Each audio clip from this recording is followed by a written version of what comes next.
Namaste, everybody, and welcome to this collaborative effort, DM Astrology, Dr. Dharmesh, Mehta, and Kṣaṇāti, Jyotish. We are here to discuss different aspects of Dharma, Lagna, Ascendant, first house, fifth house, ninth house. It's such an honor to have you again to share this time together, Dr. Dharmesh. Thank you. Namaste. Namaste, Kṣaṇāti ji. This is our second attempt to be joined video. And today also, as earlier, we have given something unique about the Dasha. Now we are going to give something new dimension about all the 12 ascendant, sign, whatever the people say.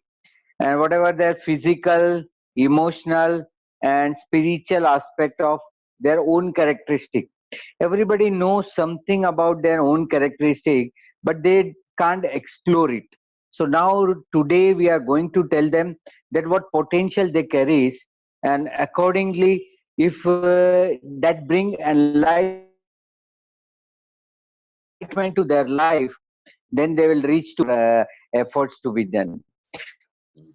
So let us start with the Kṣaṇāti. You can start with the Aries, and then I'll put my input. Thank you, Dr. Dharmesh. Thank you so much. I'm so excited to discuss these unique aspects of Dharma and the 12 Lagna, 12 Ascendant. First, we talk about Mesha, which in English we call this Aries. This is the ram. Now, we can always talk about strengths and weaknesses, but anyone can look this up upon the internet and find this. Anyone can, this is basic, but on more deeper level, what is the Dharma of the Aries Lagna? What is the Dharma of the Aries Lagna? Now, it's important to note that Mesha is ruled by Mangala, Mars. So there is a connection between Mesha and Mangala. And this connection is very deep and it's very spiritual. Because of this rulership of Mars, we can think of Mars as a commander, a director, or general, and we can think of Aries as being the greatest knight, or the greatest prince, or the greatest soldier in the army of Mars, in the army of the great Mangala, Kujaya. So in this sense, there are certain dharmic aspects which I like to focus on with Aries Lagna.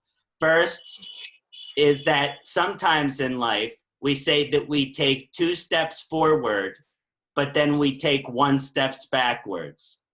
And this is very common for people with strong Saturn in their chart. This is very common with people with strong Shani in the chart. It's not strong always steps forward. We have to deal with different setbacks and adversities, but this is not the way for Mesha to live. This is the poison of Mesha. This is against the Dharma, because the Dharma of the Mesha Lagna is to keep on going. That means to take 1 step forward and then to take another step forward and then to take another step forward, and they don't want to take steps backwards, and they don't want to look behind them, and they don't want to regret. They don't want to think about what would have, what could have. Their energy is very progressive in the Dharma, which is to keep on moving, which is to keep on advancing, and this is very important. When the Mesha Lagna has certain challenge in the life, this will be very difficult for them. Any kind of setback, any kind of adversity, any kind of delay, this is very difficult for their health. The second energy of the Mesha Lagna is that on a dharmic level, there are the first energy that does what needs to be done. Okay, so this is a dharmic aspect. If you're a Mesha Lagna, you are here to do what needs to be done. But that is not always an easy thing. That can also be a challenging thing, because there's always something to do. And so sometimes the evolutionary energy of the Mesha Lagna is to keep on evolving, to keep on progressing, to keep on advancing, and to do everything that you need to do to reach your goal, to do everything that you need to do to reach your destiny, to do everything that you need to do to reach your full potential. But sometimes we would like to turn that energy off, which leads me to my next point, which is that Mesha is in Ayurvedic understanding Pitta dosha dominant Rashi. Yeah. So Very true. you have high concentrations of Pitta energy, especially if you're an Aries ascendant, if you're an Aries Lagna. And that's where all of this enthusiasm and passion and action and energy comes from, especially if the sun is in this sign. It is exalted. And if it is in good position, person will be exuberant. They will have incredible power. They will have incredible intensity. So there is this energy associated with this sign, which is about advancement, about progression, but it is Pitta. And so they have to be careful of excessive amount of Pitta. And excessive amount of Pitta in the body means there will be skin problem, means there will be liver problem. Excessive Pitta in the mind means there will be too great of an ego, too much desire for power, too much desire for money, too much desire for name, fame, and recognition. So whenever we look at the Dharma and the Lagna and these different energies, we see all the beautiful sides of the rainbow, but it comes with certain challenges. It comes with certain difficulties. So we're looking at a lifelong evolutionary energy. So that's what I would like to share about the Mesha Lagna, and I would love to hear, Dr. Dharmesh, what you would like to share. Yeah, very deep insight you have put. Now, viewers has to understand that this is a ascendant or sign. See, many people get confused whether I have to see this as my moon sign, being Aries, or my ascendant sign. See, you have to see both. If your moon sign is there, all these characteristics is your emotional nature, emotional level. And if it is your ascendant sign, that means that is your physical nature. Everybody have its own physical nature, bodily, and everybody have its emotional nature. That is our mind, mood. Many times moods change, but body remain constant. So here, those having a Aries as a moon sign, they will take this interpretation on the mental level, and those who having a Aries ascendant, they will going to take this as a physical aspect. So that broad category we should not repeat again and again. So viewers has to understand this. Now starting with the Aries, I must say that this is a Kalpurusha ascendant, because the Kalpurusha start with the number 1 or Aries, we can say both. And that is why in my experience of 30 years, I hardly see 100, 200 people of entire 4,000, 5,000 horoscope I've seen. Many few people of Aries ascendant I've seen in during my life having a problem, because all the things are in the right place.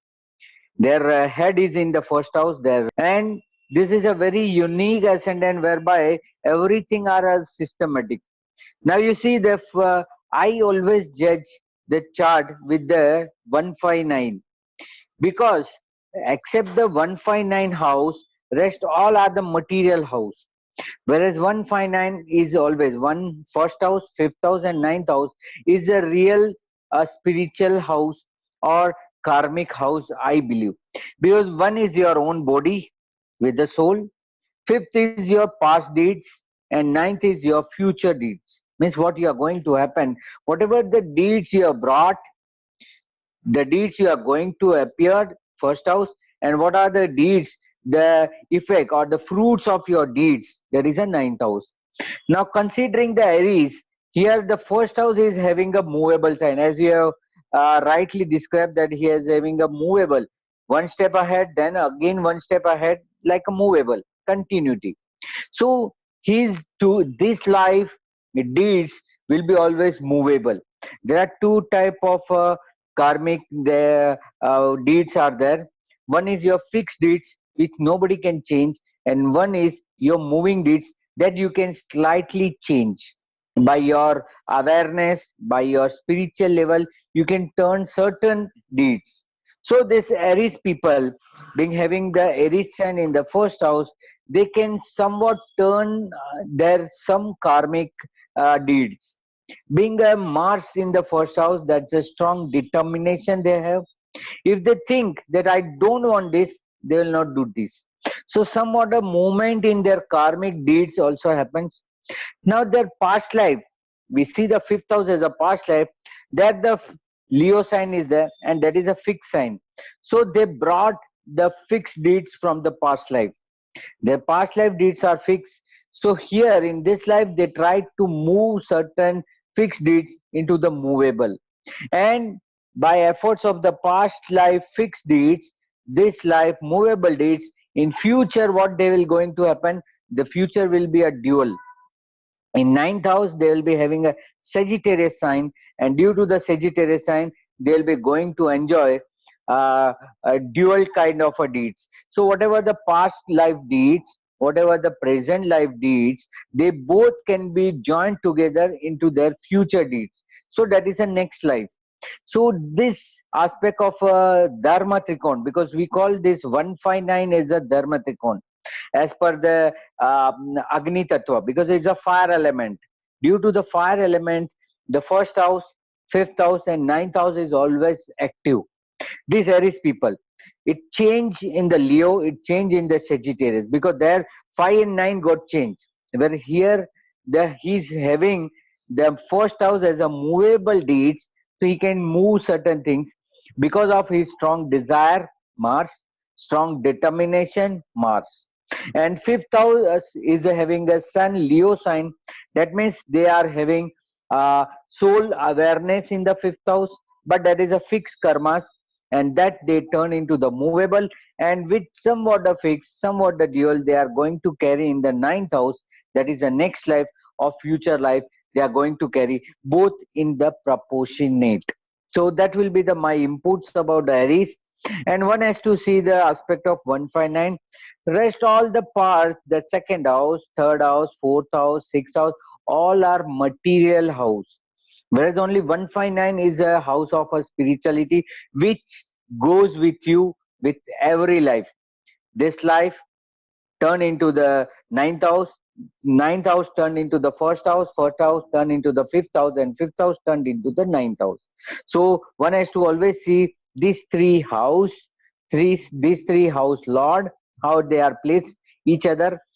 We are not putting any planet at the moment. We are just giving a bare knowledge so that at least people can see the chart in the bare and open level.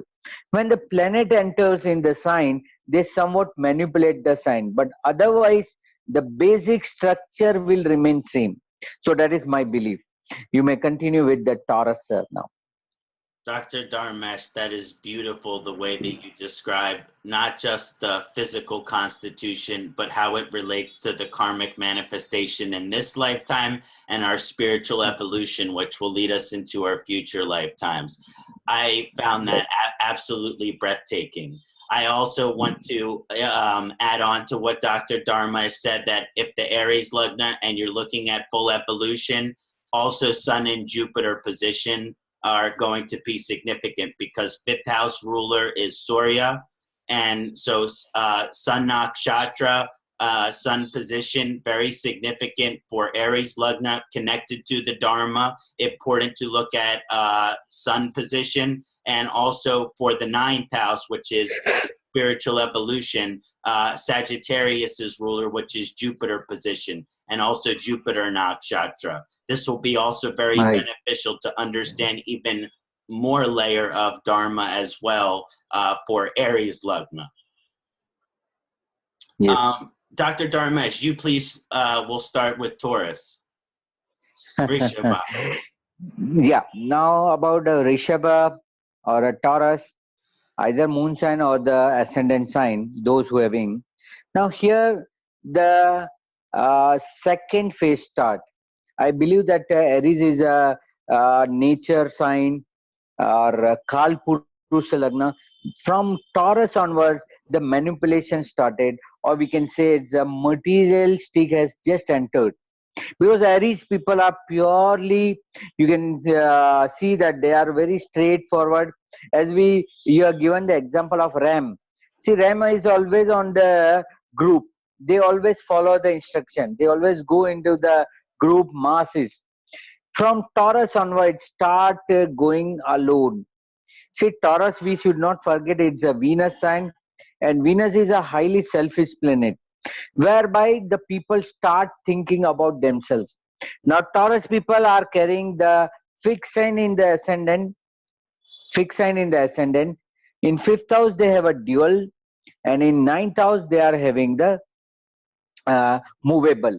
Now, see, the total triangle has changed. Now, this change has made that this life, this person having a fixed karmas only. He will only follow the fixed karma.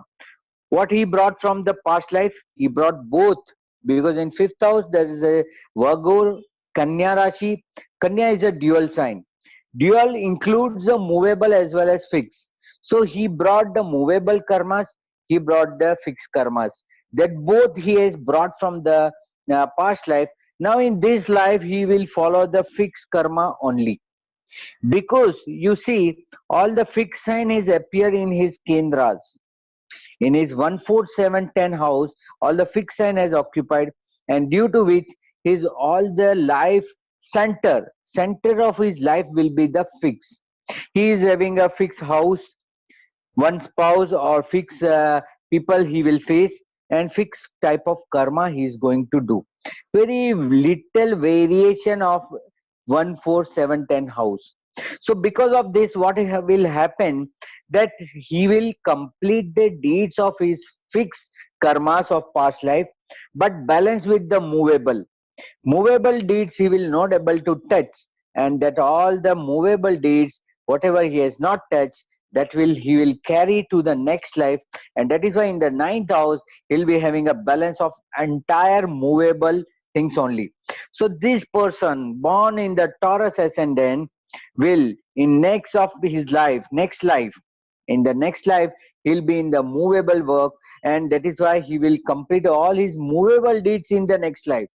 See, many times when client comes, they always ask, what the deeds I have done, why I suffer. I have not done anything wrong to the people, but why I am suffering? He is suffering, or he is getting benefit also. It's not always a matter of a suffering only, but he is suffering or he is getting benefit because of the fixed deeds what he has done, and now his fixed deeds are paying him. Movable deeds are only few time. It has a very short lifespan. So those who are born in the movable sign having this life as a very movable and rotation wise work. So this Taurus ascendant people will be having a Venus in the ascendant, so they are always self-centered. They will only follow their instinct. They will only follow what they like. They will not adjust with others. Being a fixed sign, they will only complete their past life fixed deeds, fixed karmas only, and he will carry forward to his next life only a movable deeds which he will not touch in this life.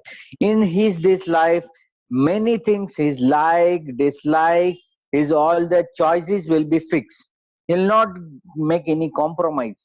He will apply his mind for completing the past deeds, because of fifth house the Mercury rules, but he cannot able to touch the movable things, because that is a certain rule that will be in the next life.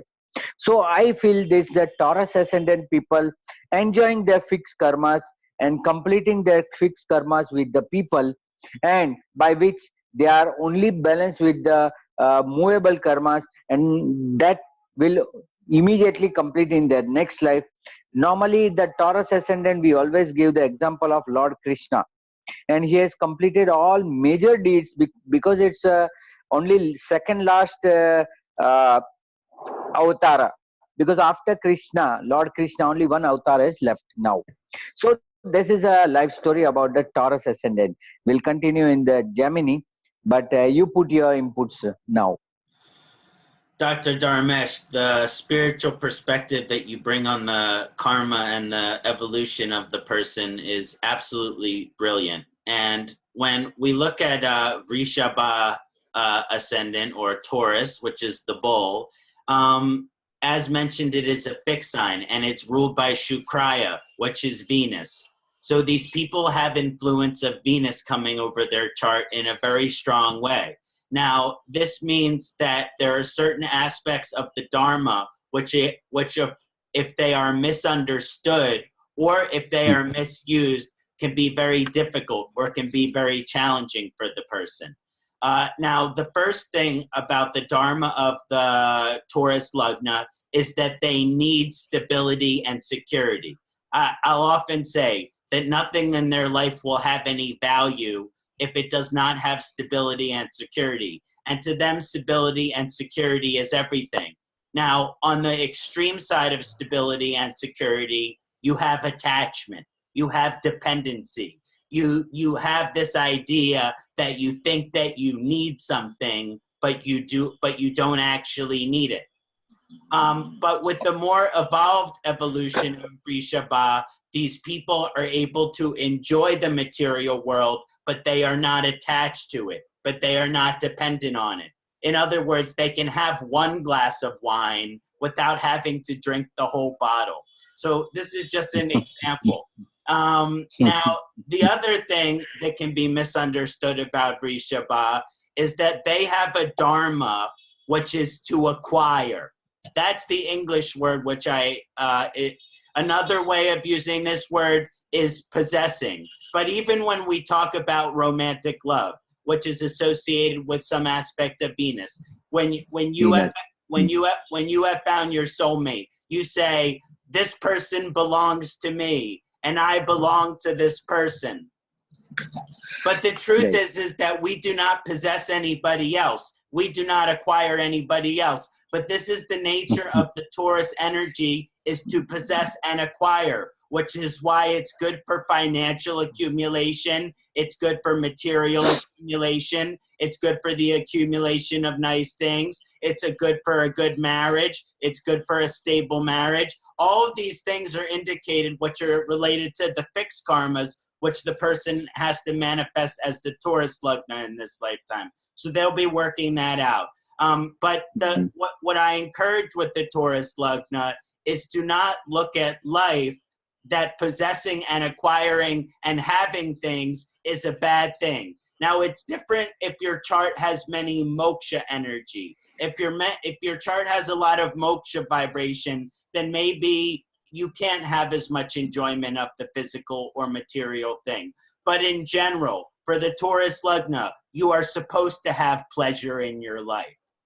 You are supposed to enjoy good things about life. You're supposed to have good food. You're supposed to have good experiences with travel. You're supposed to have good relationship. So it's understanding that we need pleasure, but not too much of it.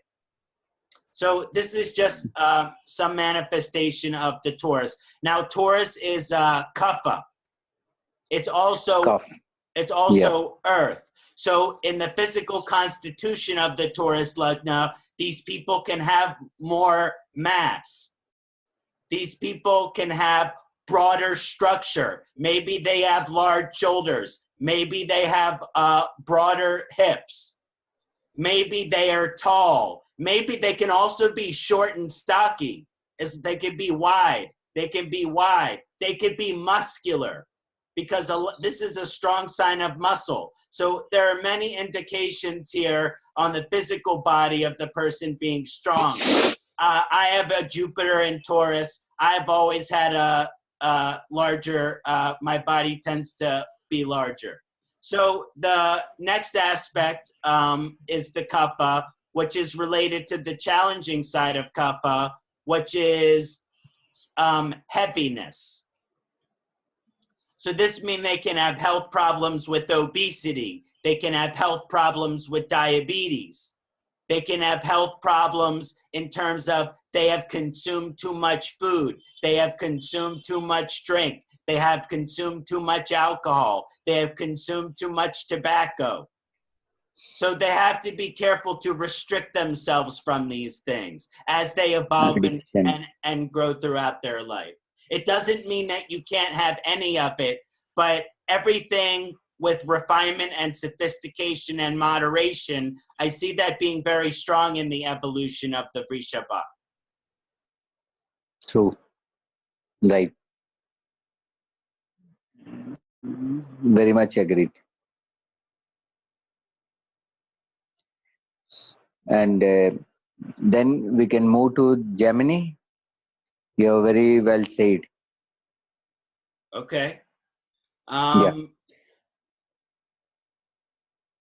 Shall you start or should I? Yeah, I start. That's Gemini. After the Taurus, the Gemini comes. See, first was the spiritual sign, Aries. Second was the material sign, that is Taurus. Now here, there's a confusion. When you are given two things in front of you, one is a material thing and another is a spiritual thing, then obviously you get a confused. What to be select? And the same confusion appears to the Gemini people.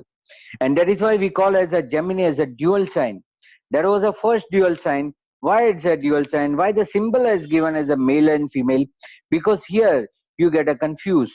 Whether it is a materialist thing, that is a feminized energy, whether we should go with the spiritual things, that is a yoga. So that is a confusion between the materialistic and spirituality that comes as a Gemini. Very intellectual people, but with the dual sign, they get confused. Here, what happens that their own deeds in this life, they are going to touch both kind of a deeds simultaneously. It's very difficult. I say that it's very difficult that both the things you are going to have in the same life or same platform. Normally, you can follow only the movable deeds which are going to constant change, or whether you'll have a fixed deeds that will be one after another, you'll be facing some events. But where the name of a Gemini appears, and you will see all the big shot, big businessmen, they all in the Gemini ascendant. Why? Because they have a capacity to turn back everything.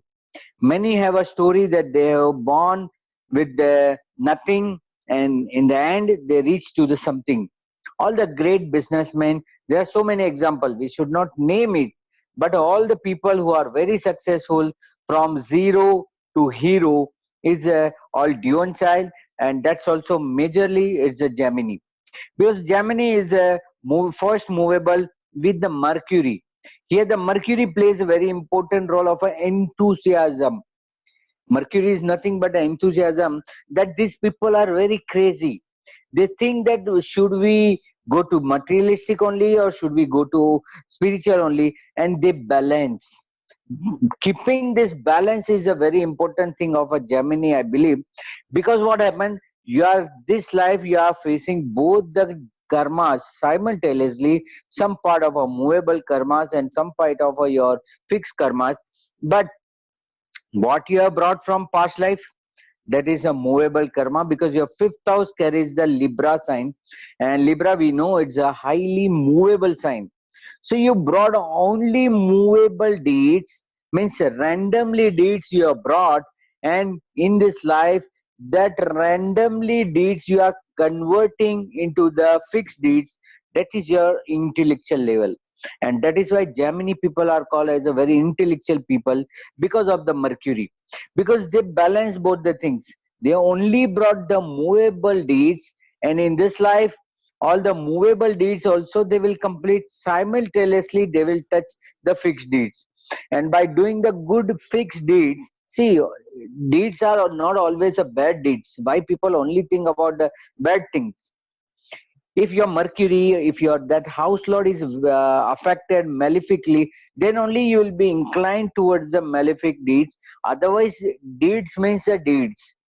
So by converting the past life movable deeds, they balance it and they start converting into the fixed kind of a deeds by their intellectual level. And in next life, they will not carry any movable deeds. they only carries the fixed deeds. What they have started in this life, realizing a constant change in the nature, but with the stability, and that stability will continue in their next life by keeping the Aquarius sign in the ninth house. See, Aquarius and Capricorn both are a Saturn sign. The difference between the Taurus ascendant and different with the Gemini ascendant or Gemini people are that the Taurus people carries the movable deeds to their next life, whereas the Gemini people, they are carrying the fixed deeds. Here the changes of Saturn sign appears. Saturn, Capricorn is just a movable sign and only own sign, whereas Saturn Mula Trikona sign is a Aquarius. So these Gemini people are going to carry their fixed deeds in their next life, and by keeping themselves into the stability in this life, they enjoy high spirituality in next life. I've seen so many Gemini people at the last, at the end of their life, they renounce the world, or they give their entire property to the nation, to the charity, for all the purpose. That is the beauty of this ascendant, and very intellectual ascendant with the very enthusiasm, always trying to innovating certain things. They know what kind of a movable deeds they have suffered in the past life, and because of that movable deeds, they complete faster their movable deeds and turn into the half of life they.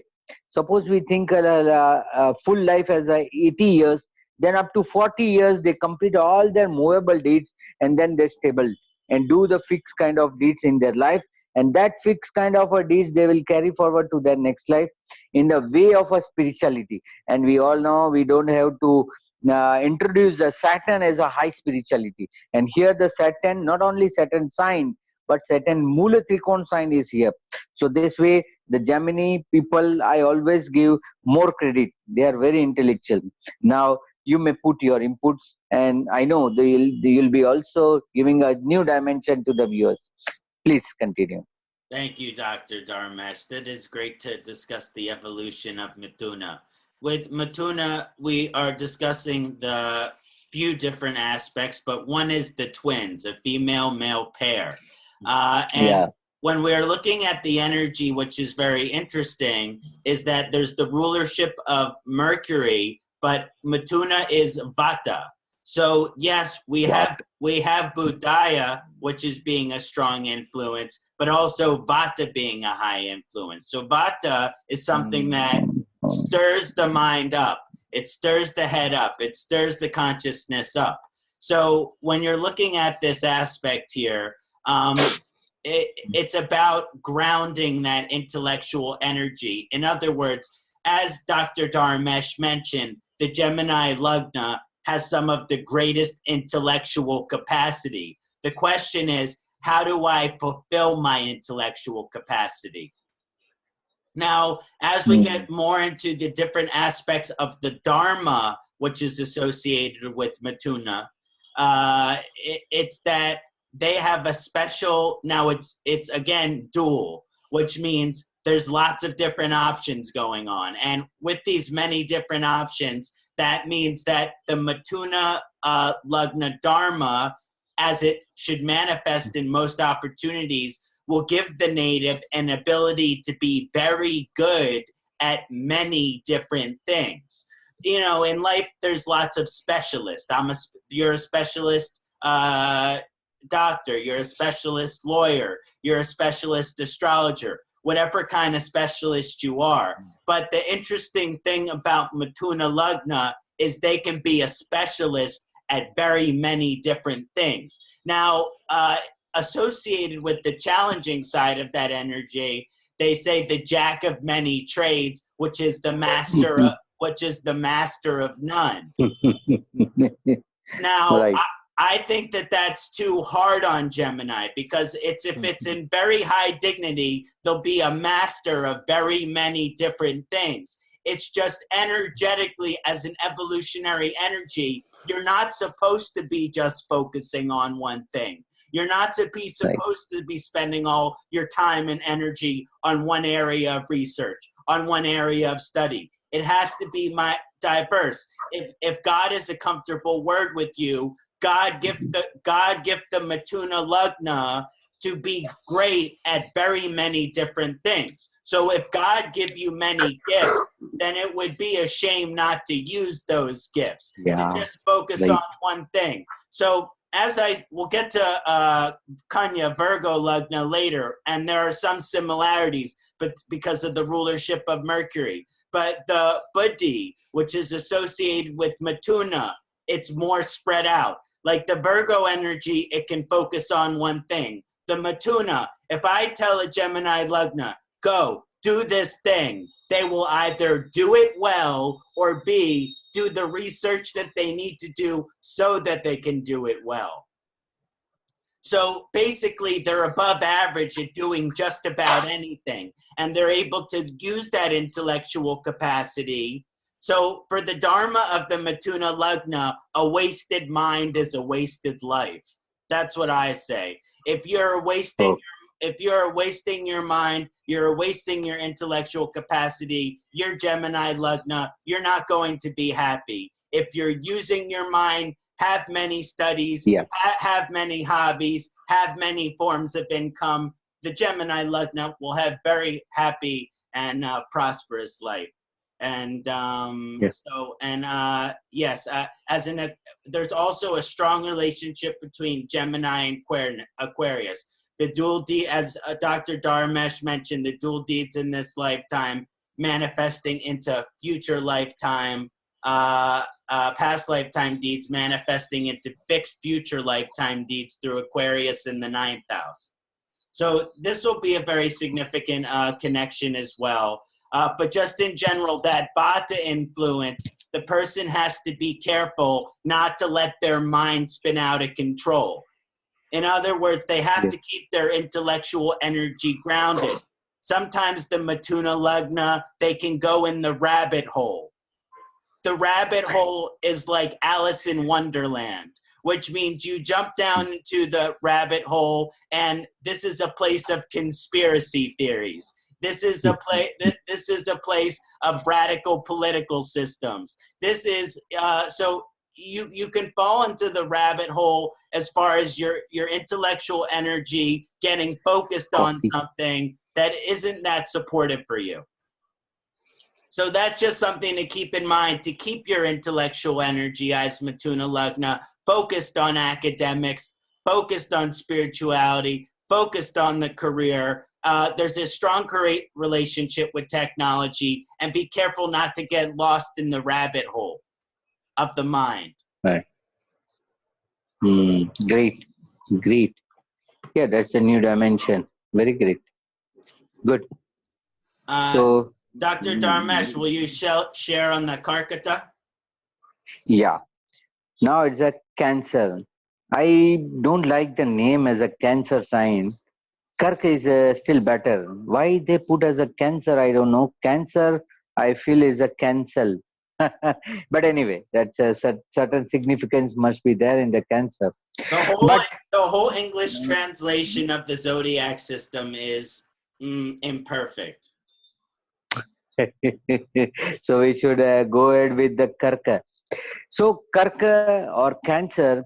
Now here, material thing has over, spirituality is over, duality is over. Now the new thing has started from the Cancer, that is a emotionality.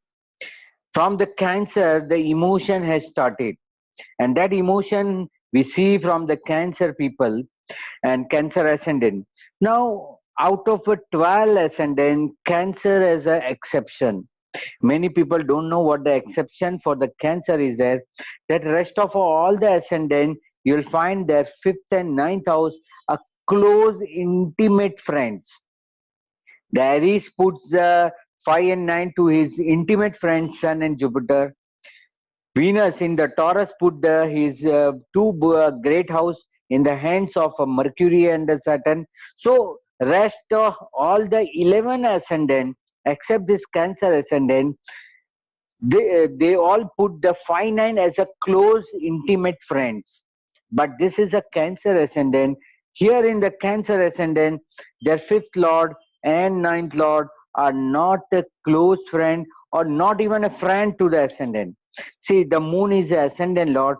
Moon has no friendship with the fifth lord, Mars. It's a neutral.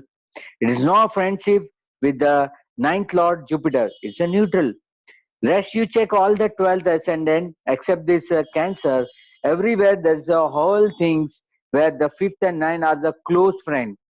Now, why this unique thing has been put in the Cancer? The unique thing is put in the Cancer because these people only follow their own instinct or own feelings. Here, the deeds are given a movable, but that movable deeds are uh, derived by your emotion. So, if your emotion permits, then only your movable deeds will be completing. If you don't feel move by emotions to complete your movable deeds, you'll not able to happen. And this is the lacuna also, a part of a lacuna of a Cancer ascendant, and that is why we always say that the Cancer ascendant people have always in the emotion they lose everything. Why they lose everything? Because they are only bound to do the movable deeds, and that out of the movable deeds also they are not able to complete entire deeds, and they are always being more emotions. So if the Cancer ascendant or Cancer moon people, if somewhat come to the practicality, it will be good for them. That's just a compliment for that sign. Now, looking into the past deeds, now in the fifth house there is a, we know it's a fixed sign, that is a Scorpio. Now this Scorpio says that the past deeds, past life deeds are all the in the dark, all in the fear. So this fixed kind of a deeds cannot be moved, and that fixed kind of a deeds will remain there and there only. And due to the emotion nature of this person, he'll not enjoy the fixed deeds of his past life. He'll only touch a part of a movable things only in this life. And because of the balance of a movable deeds in this life and balance of the past life fixed deeds in his next life, you see it's a Pisces. And Pisces we call as a moksha sign. We all called as a, this is the fourth trikon called as a Jala Tattva, and we call as a Moksha Trikona. 4 sign Moksha Trikon, 8 is a Moksha Trikon, and 12 is a Moksha Trikon. These all are watery base, watery sign, and Jala Tattva. So they are all a moksha inclination. So these people will not touch any fixed elements or fixed deeds of their past life, only creating certain movable, only touching the movable deeds, and that also they are created by their emotions due to the moon. And after that they will continue in the next life both the deeds what they have created in this life as a movable, and they have not spent anything of a past life of a fixed deeds, that they will continue in the next life. Very spiritual in the next life, but in this life, because in the past life they are highly materialistic because of the Scorpio, that is a Mars. This life they try to have emotions, control of emotions, and not to incline more into the materialistic. They are rewarded by this, and because of this in next life they will only and only touch the spirituality. So this kind of a balance things I can feel very well in the Cancer. So only the things is that they are driven by the emotion. If they able to control the emotion, they will lead their life very correctly. So that much input I should put for the Cancer people. And just make your emotions at straightforward lines, because you are still confused, and because of your confusion you are creating more confusing deeds that you are going to face in the next life. So that's input about the Cancer. Now Kṣaṇāti, you can put your inputs to different level of as your flow, please. Dr. Dharmesh, I could listen to you for the entire day and evening. I am enjoying everything you're saying so much, of looking at the fifth house and the ninth house, and for the present lifetime and future lifetime. This is amazing. I personally always feel a lot of sympathy for the Karkata lagna. Really, they need. They need. Uh, Especially if you believe that we're living in the Kali Yuga. Because if you believe we're in the Kali Yuga, then this is the most difficult lagna. Because the Kshaitra warrior caste during the Kali Yuga is the strongest caste. And this leaves this energy of Cancer, which in a higher yuga would have a lot more respect, would have a lot more power. For example, you can think of it in terms of our grandmothers. Okay, I know in Vedic culture and in traditional times, the elder person in the family is someone that you always take care of, is someone that you always respect, is someone that you always show love to. But here in America, everyone just throws their parent in a home. Everyone just throws their parent into a retirement home. This is just an example of how the Kali Yuga, it doesn't support this Cancer energy. It's very difficult. Yes, yes, yes. And one more thing to add is that Cancer is a Mother Earth, because in the Kalpurusha it is a fourth house, and fourth house is our Mother Earth, and that is why you see in the present time, as Rahu is transiting from the Cancer sign, there are so many natural calamities has happened to the Mother Earth. Global warming or so many things has happened during the Cancer. Cancer is our Mother Earth. You rightly say about the grandmother or motherly or motherhood. Very true. Please continue. It's like the Divine Mother. It's like all of the manifestations of the Divine Mother, because it's connected towards the moon. And this, Moon. yeah. Now, the deeper Dharma layer, if you're a Cancer lagna, now that we've already expressed our sympathy for you, I believe that the next layer is to understand that your Dharma is unconditional love. And unconditional love is idealistic. Okay, they are certain saints, Rama, Krishna, Jesus Christ, all of these great teachers that represent unconditional love. But we're human beings and we are not completely enlightened, and it is difficult for us to unconditionally love. But so if the Dharma of the energy is the unconditional love, then here's the challenge of being a Cancer lagna. Get ready for a life full of conditions. Get ready for a life full of conditions that will test your ability to unconditionally love. So this is a strong Dharma, which is connected. The moon rules the connection between the heart and the manas, the mind. So this connection is very, very strong for the individual. So one of the dharmic aspects is what we call empathic intuition. There are many different types of intuition. People call it psychic energy and it gets a bad name. But what a Cancer lagna does is they feel what other people feel.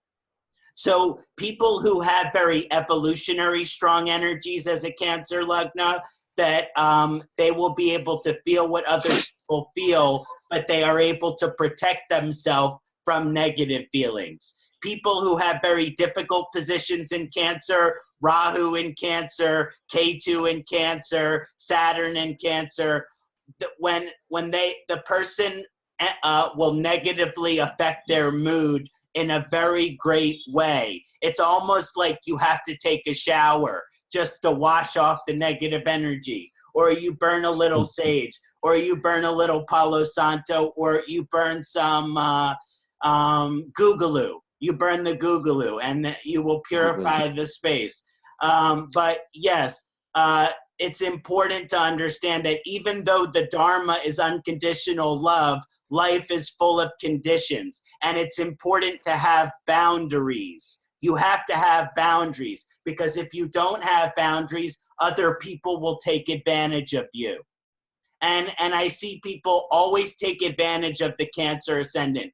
Why? Because they are so loving, they are so giving, they are always freely giving from their heart. So it is important with this Cancer vibration to create strong boundaries for yourself so that other people will not take advantage of you. You can still unconditionally love. Here's the last one more point I want to make. In traditional text, it says the energy of the Cancer is to show support and care for your family. So it's a very family-oriented sign. It's connected to the 4th house. So we're talking about Mother Earth, like Dr. Dharmesh said, but we're also talking about our motherland, which is the land that we are from, where our ancestors are from, and also the original tongue that our ancestors would speak. The original. So all of this deep connection to the ancestors, to the family karma. So there's a lot of bringing in family karma and kind of being the one who is working out all of this family karma in a movable karmic way throughout this lifetime.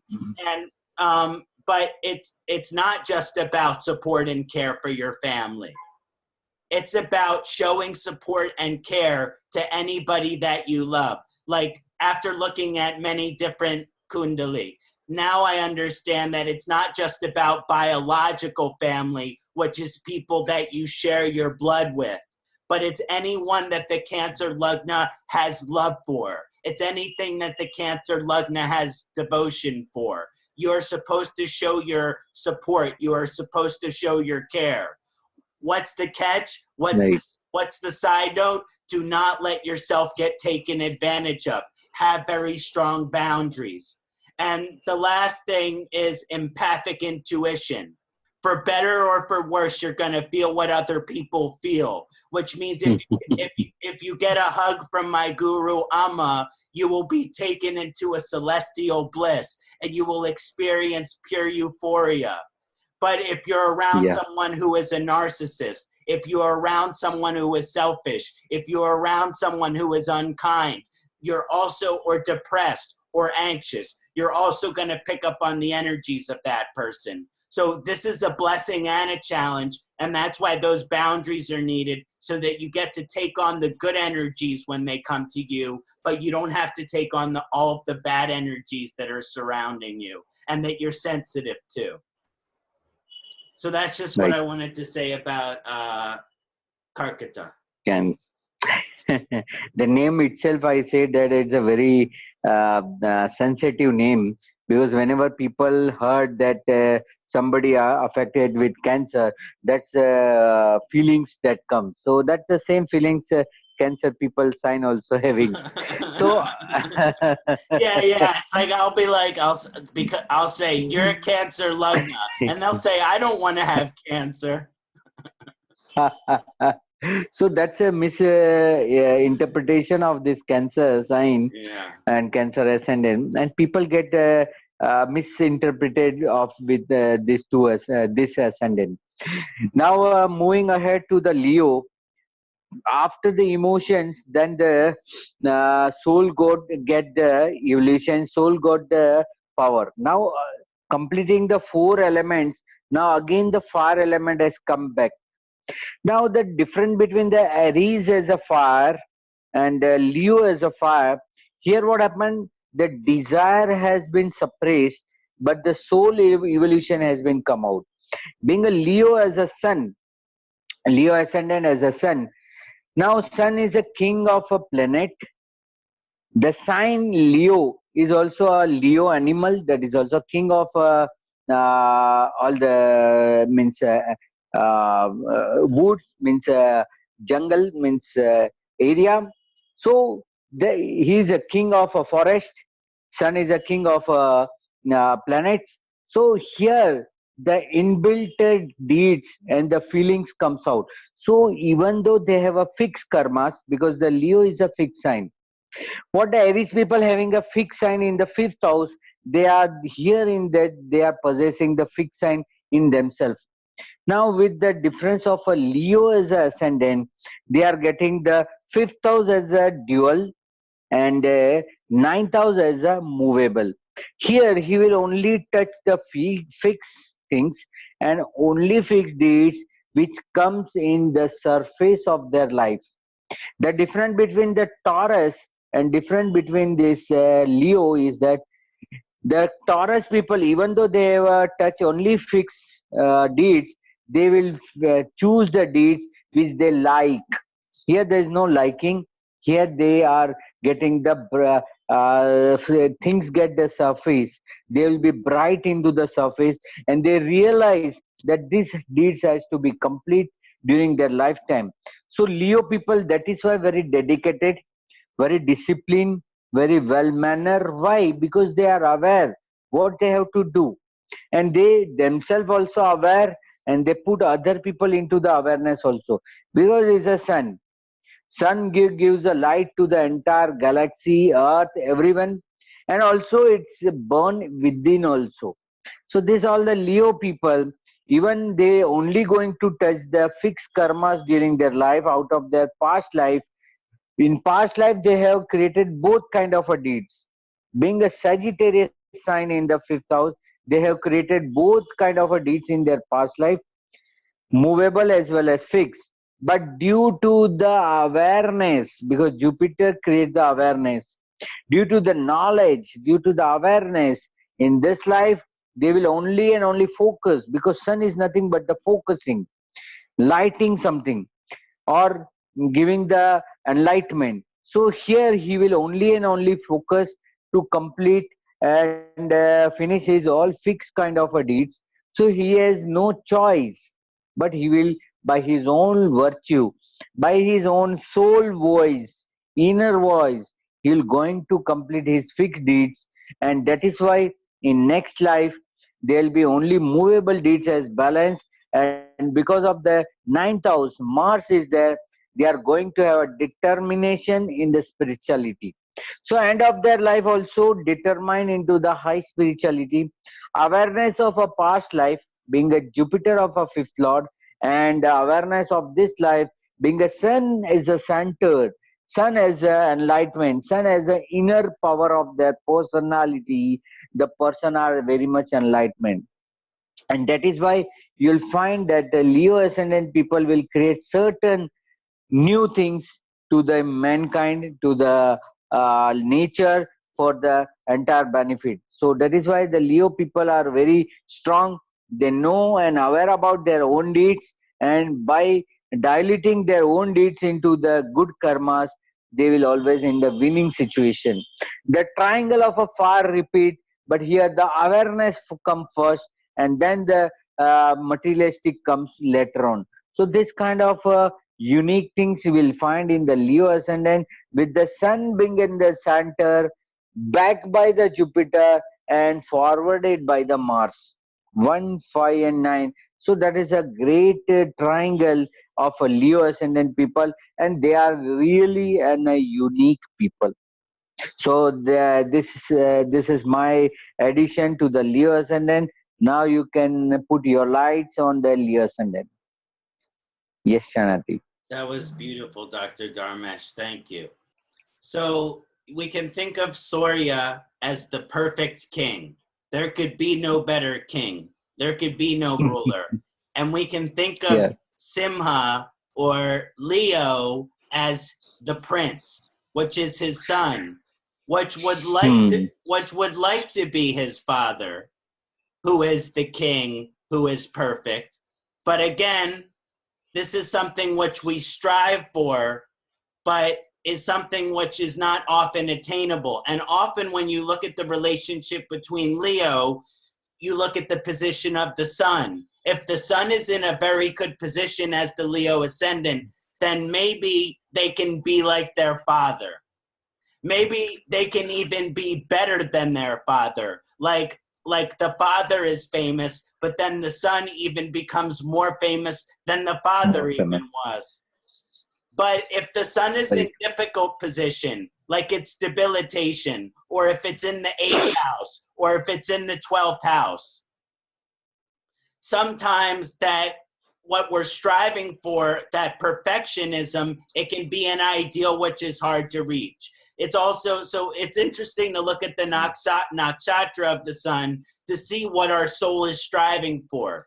Now, going back to the more simpler layer of it, which is your Leo Lugna, no matter where your sun is positioned, oftentimes when I'm doing chart with someone, they said, oh yeah, I know I'm a Leo Lugna, but I'm not a leader. I don't want to be a leader, and I don't want to be a boss. And this happens all the time, especially if Surya is in 8th house, especially Surya is in difficult Rashi, especially if Surya is afflicted in some way. Even though that is their karma, their fixed karma, that doesn't mean that that is what they want. It also does not mean that that is what they're willing to admit, that their Dharma is in this lifetime or has been in their past lifetime. But it is a Pitta sign. And sometimes we have to think, is that Pitta being expressed in a healthy way? Or is that Pitta either over exuberant, where there's egotisticalness? Or is the sun in a difficult position and the person lacks confidence and the person lacks pride and the person doesn't believe in themselves? They have no willpower. So it's the Leo position. It's very strong to have the sun energies come in you. The question is how will that facilitate in you? Will you be able to humbly let that energy move through you, or will you think that it's you? The ahankar. The ahankar will say, it is you, it is I, it is me. But it is just the channel working through you on a deeper level with the light from the sun. And this has to do with Leo as well. Now, the other thing is, okay, so not every Leo Lugna is meant to be a leader. But they are meant to be the leader of their own life, which means the commander of their own domain, which means the director of their own life, which means that no one is allowed to have power over them. No one is allowed to have authority over them. No one is supposed to command them or direct them or tell them what to do, because they have fixed karma that they have to do that themselves.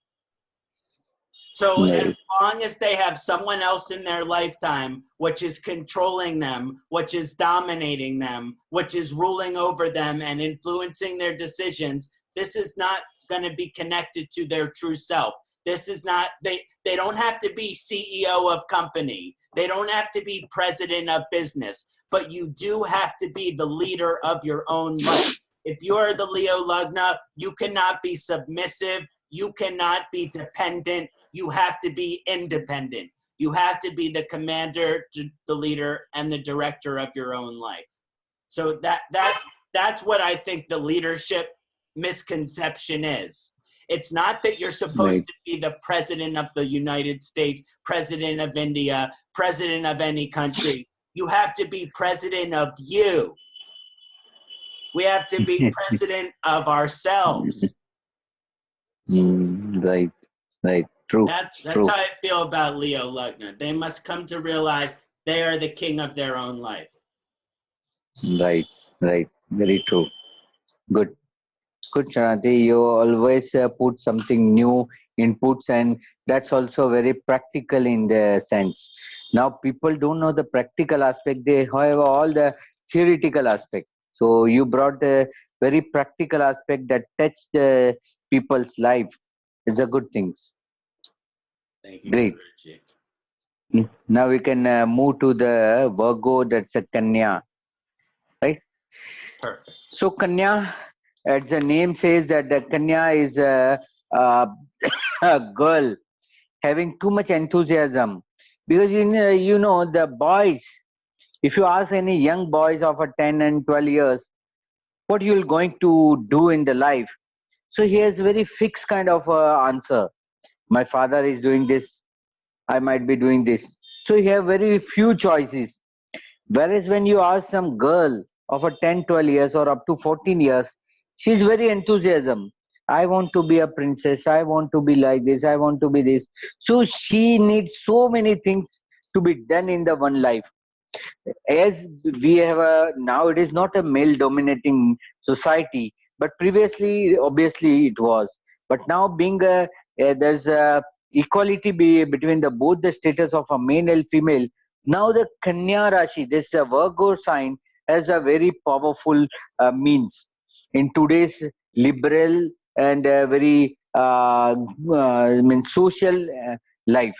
Now being a Virgo, here again the Jupiter, Mercury has been repeated, but Mercury in the Gemini has a dual mind, whereas here in the own sign, that's a sign of Virgo, Kanya, it will be a Mula Trikona also, and it's a pure sign of a Mercury. So Mercury here having a very good power of its own benefit of its own nature sign, because Mercury is a stable, that's a Prithvi Tattva, earth sign, earth element, and this Gemini, this Virgo is also a fixed sign. So here the benefit of a fixed sign in the Mercury gets very powerful. There in the Gemini, the Mercury is also dual, confused, and the sign also confused. Here, the Mercury gets, the Ascendant Lord gets a fixed mind, and that is why with this fixed mind, he will only pursue his fixed kind of a deeds only, and he will not deviated or diverted to any other deeds in their life. Whereas in the fixed sign, we have seen in the other ascendant that they fixed people don't have a kind of choice. Here, he create the choice by his own intellectual level. And the Kanya Rashi, that's a Virgo sign, is called a highly intellectual sign, because here the application of mind, that is a Mercury, is very stable.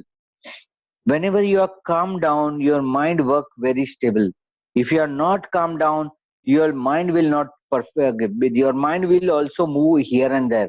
So that's kind of a stability this person is having in their life, in the sense of a Virgo ascendant. Here they will get the movable deeds from the past life, being a Capricorn sign in the fifth house, but with the awareness of a Saturn, that these are the movable deeds.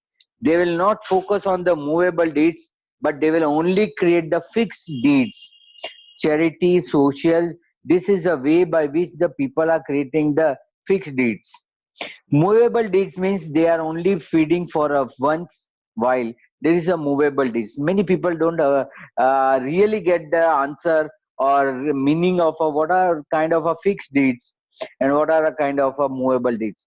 If your deeds are, if you have created any deeds which are going to continue for the longer period and which will be benefited for the human being for a lifelong. There are so many scientists, they have invented certain things in the 17th century, 18th century. Now we are eating that fruits. The same thing, here, the intellectual level of a Mercury will be on the fixed deeds. And that kind of a fixed deeds will have a no deadline, there's no duration of ending of certain things. So that things will be continue and continue for a life. So this kind of Virgo people I like, that they are even though knowing that their past life has only movable deeds, in this life onwards they start building up, built up a strong deeds in their life, and in the future, in the next life, they carry the past life movable deeds with their fixed deeds that they have created in this life in the form of a Taurus sign. Right. So here the Taurus being a fix, being dual as a in the ascendant, and being a movable in this sign. So here the Mercury has a sign of balancing the parts of the movable, creating partly fixed deeds and carry forward the movable deeds. He will continue focus on the fixed deeds, and that fixed deeds he will going to continue in their next life.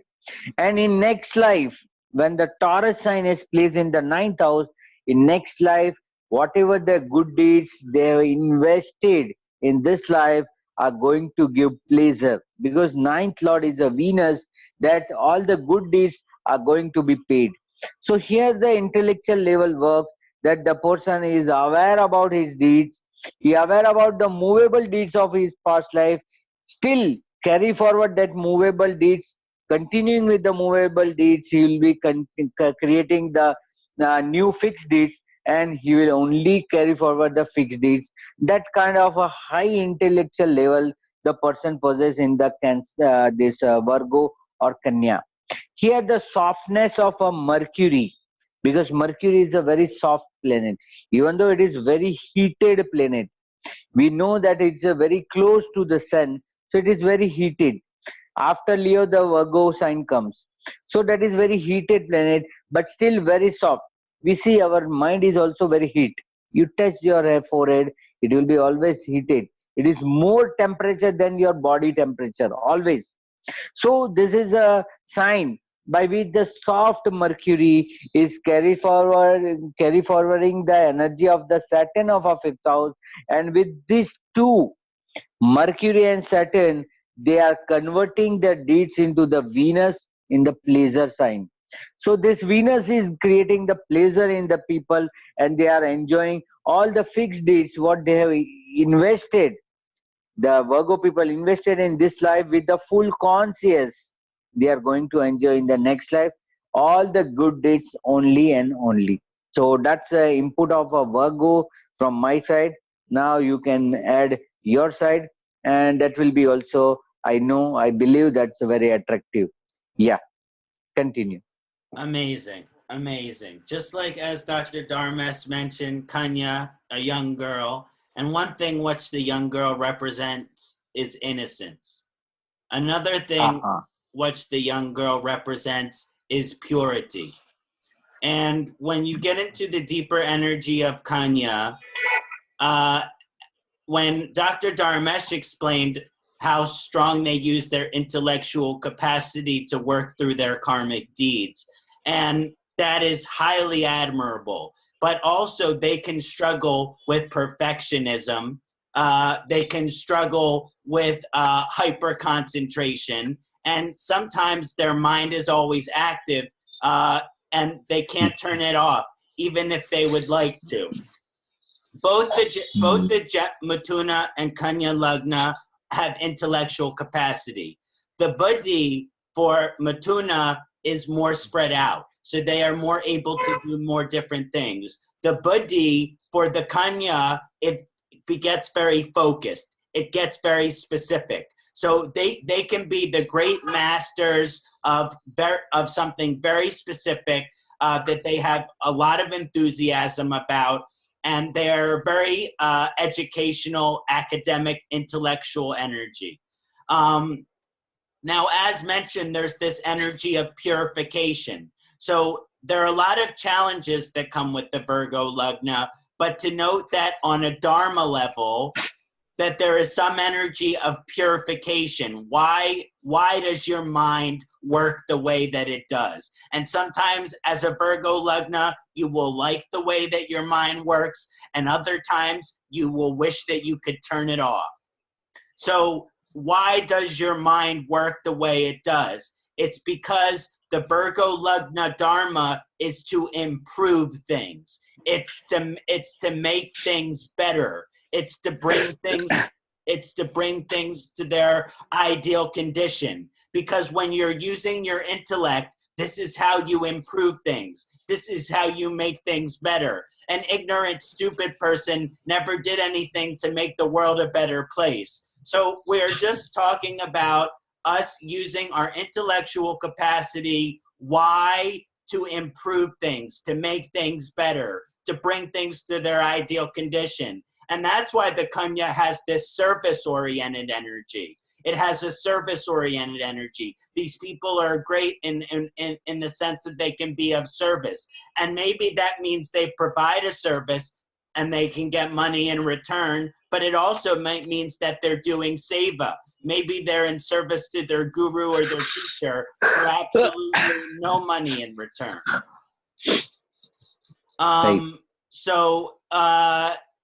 but when it comes to improving things and making things better, the Virgo mind, I say they always see the good, the bad, and the ugly. That means they, first of all, the Virgo Lugna cannot observe something. They can't look at something without trying to understand what it is. The way that their mind works, it's always trying to analyze, to understand, to comprehend. So if it's looking at something, it can't just ignore what it's looking at. It has to try to understand what it is. It has to try to comprehend what it is. Now, in the process, one of the great skills of the Virgo Lugna is they take something which is greater and they break it down into all of its individual parts. When you take something which is the big picture and you divide it, which is a mathematical thing, and Virgo like math, but when you take something and you divide it into all of its smaller parts, what happens is you begin to see all of the parts which have been divided, which are now flawed. So the way that the Virgo mind works is that, yes, they will always see the flaw, but that is not a bad thing, because the only way for something to be improved is for you to realize what the flaw is and remove it and get rid of it. If the flaw remains, then it is not going to be made better. Right. So you use the intellectual mind of the Kanya to find what is the flaw so that it can be purified, so that it can be removed. Also, the Kanya Lugna know everything which is the strengths.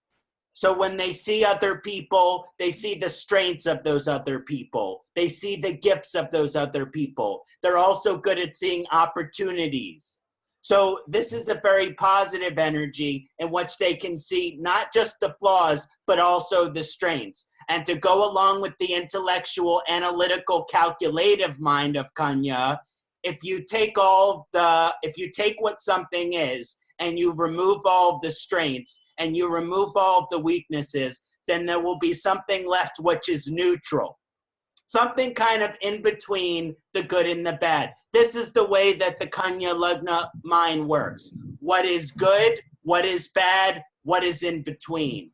And to have a strong understanding of that. Wow. I totally agree. So that kind of a balance Mercury keeps. And see our mind. We take our mind, that our mind also contains the both kind of a thoughts, positive thoughts and negative thoughts. When the situation arises, we throw our positivity or our negativity. So that's the outer things which we have no control, but we have a control of our mind and what to present, what to not to present.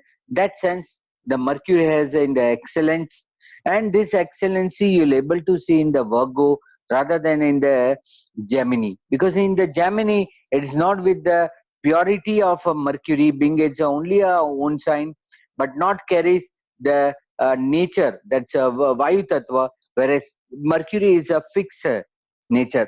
So that fixed nature joined with the fixed sign, so there he will get the more stability of thoughts. Thoughts, we know we have no control over the thoughts, but how to control the thoughts and how to apply it on the right position, that the Virgo people know. So very beautifully explained. Yeah. And sometimes when the Virgo energy isn't quite balanced, then they're still the same. They see the good, the bad, and the neutral, but they are very set on perfect. So sometimes when the Virgo energy is, let's say, Venus, Shukra, and Virgo, it goes into state of debilitation.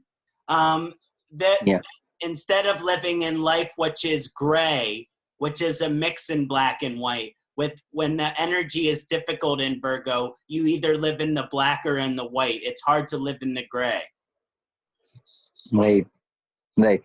And that is why it's a Mercury own sign, Mula Trikon sign, as well as it's an exalted sign, where in the peak you apply your mind, where in the peak, in the point of a nib when you apply, that is Mercury. So that's converting thoughts into the sentence, when we call it the thoughts, and that you converted by the tip of a pen into the words, into the sentence.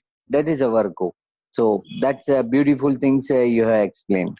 Thank you, Dr. Dharmesh. So thank you all for joining, for everyone who joined us on our installment on the 12 Rashi. We just went Aries through Virgo, and we're going to do a second part on Libra through Pisces. And so I hope everyone enjoyed this first part. Thank you, Dr. Dharmesh, so much. Om Namah Shivaya. Yeah. Namah Shivaya, Kṣaṇāti. See you soon.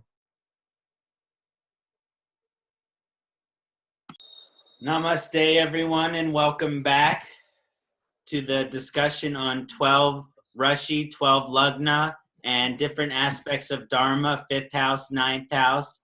We have discussed Aries through Virgo. Now we are going to discuss Tula, or Libra in English.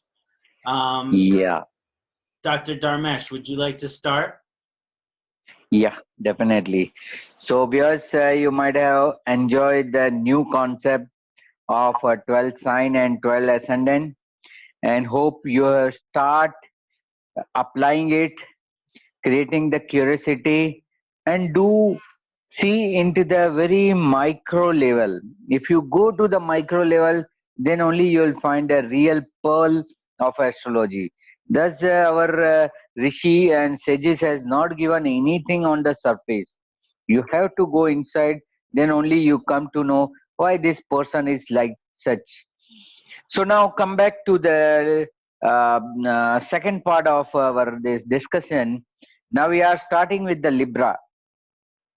Libra, the sign or the full name of a Libra is a liberation. I believe that so. So it's this sign is a liberation. They want some new innovative things. Again, the Venus comes, but here the Venus is not in the mode of a pleasure, but he is a mode of change, because here the half sign is ended. The first 6 sign has ended, and this is the second term of the sign start from Libra. So Libra, if you observe the symbol is also balancer. It's a balancer where your deeds will be minutely being measured and accordingly appropriate result will be awarded. So that kind of a balance here the Libra sign is having, that what kind of a deeds you are doing and what kind of a reward you are getting. So in between this, the Libra sign has come, and the more powerful thing is that being a chara, being a movable sign, here that's again the change of materialistic in the Aries, emotional things in the Cancer, but here it is a balance of both the things. So that kind of a balance in the movable sign is hardly seen. Sometimes viewers also, or we researcher also get surprised that why two extreme thing has been kept together. Like here, if you observe, the Libra is a movable sign that we all know, but movable sign with the balance symbol. So that's a controversy or the total reverse.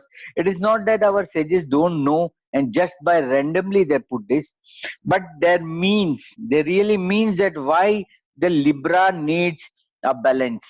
Because of a high movable sign, after the two movable sign, here the Leo, if you observe the Kal Purusa, then you will come to know why the Libra has been a balancer. Because here it's a 7th house. The Kal Purusa 7th sign or 7th house is a Libra, where you need to be balanced with others.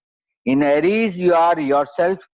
In this Cancer, Karka, you are into the pleasure. You don't need to be balanced. But here you want a balance because now your interaction with the mass, you will be facing the mass. 7th house is nothing but facing the mass, facing the crowd, facing the opposite person. So here, how your energy you balance when you are in front of the mass, in front of your people to whom you are facing.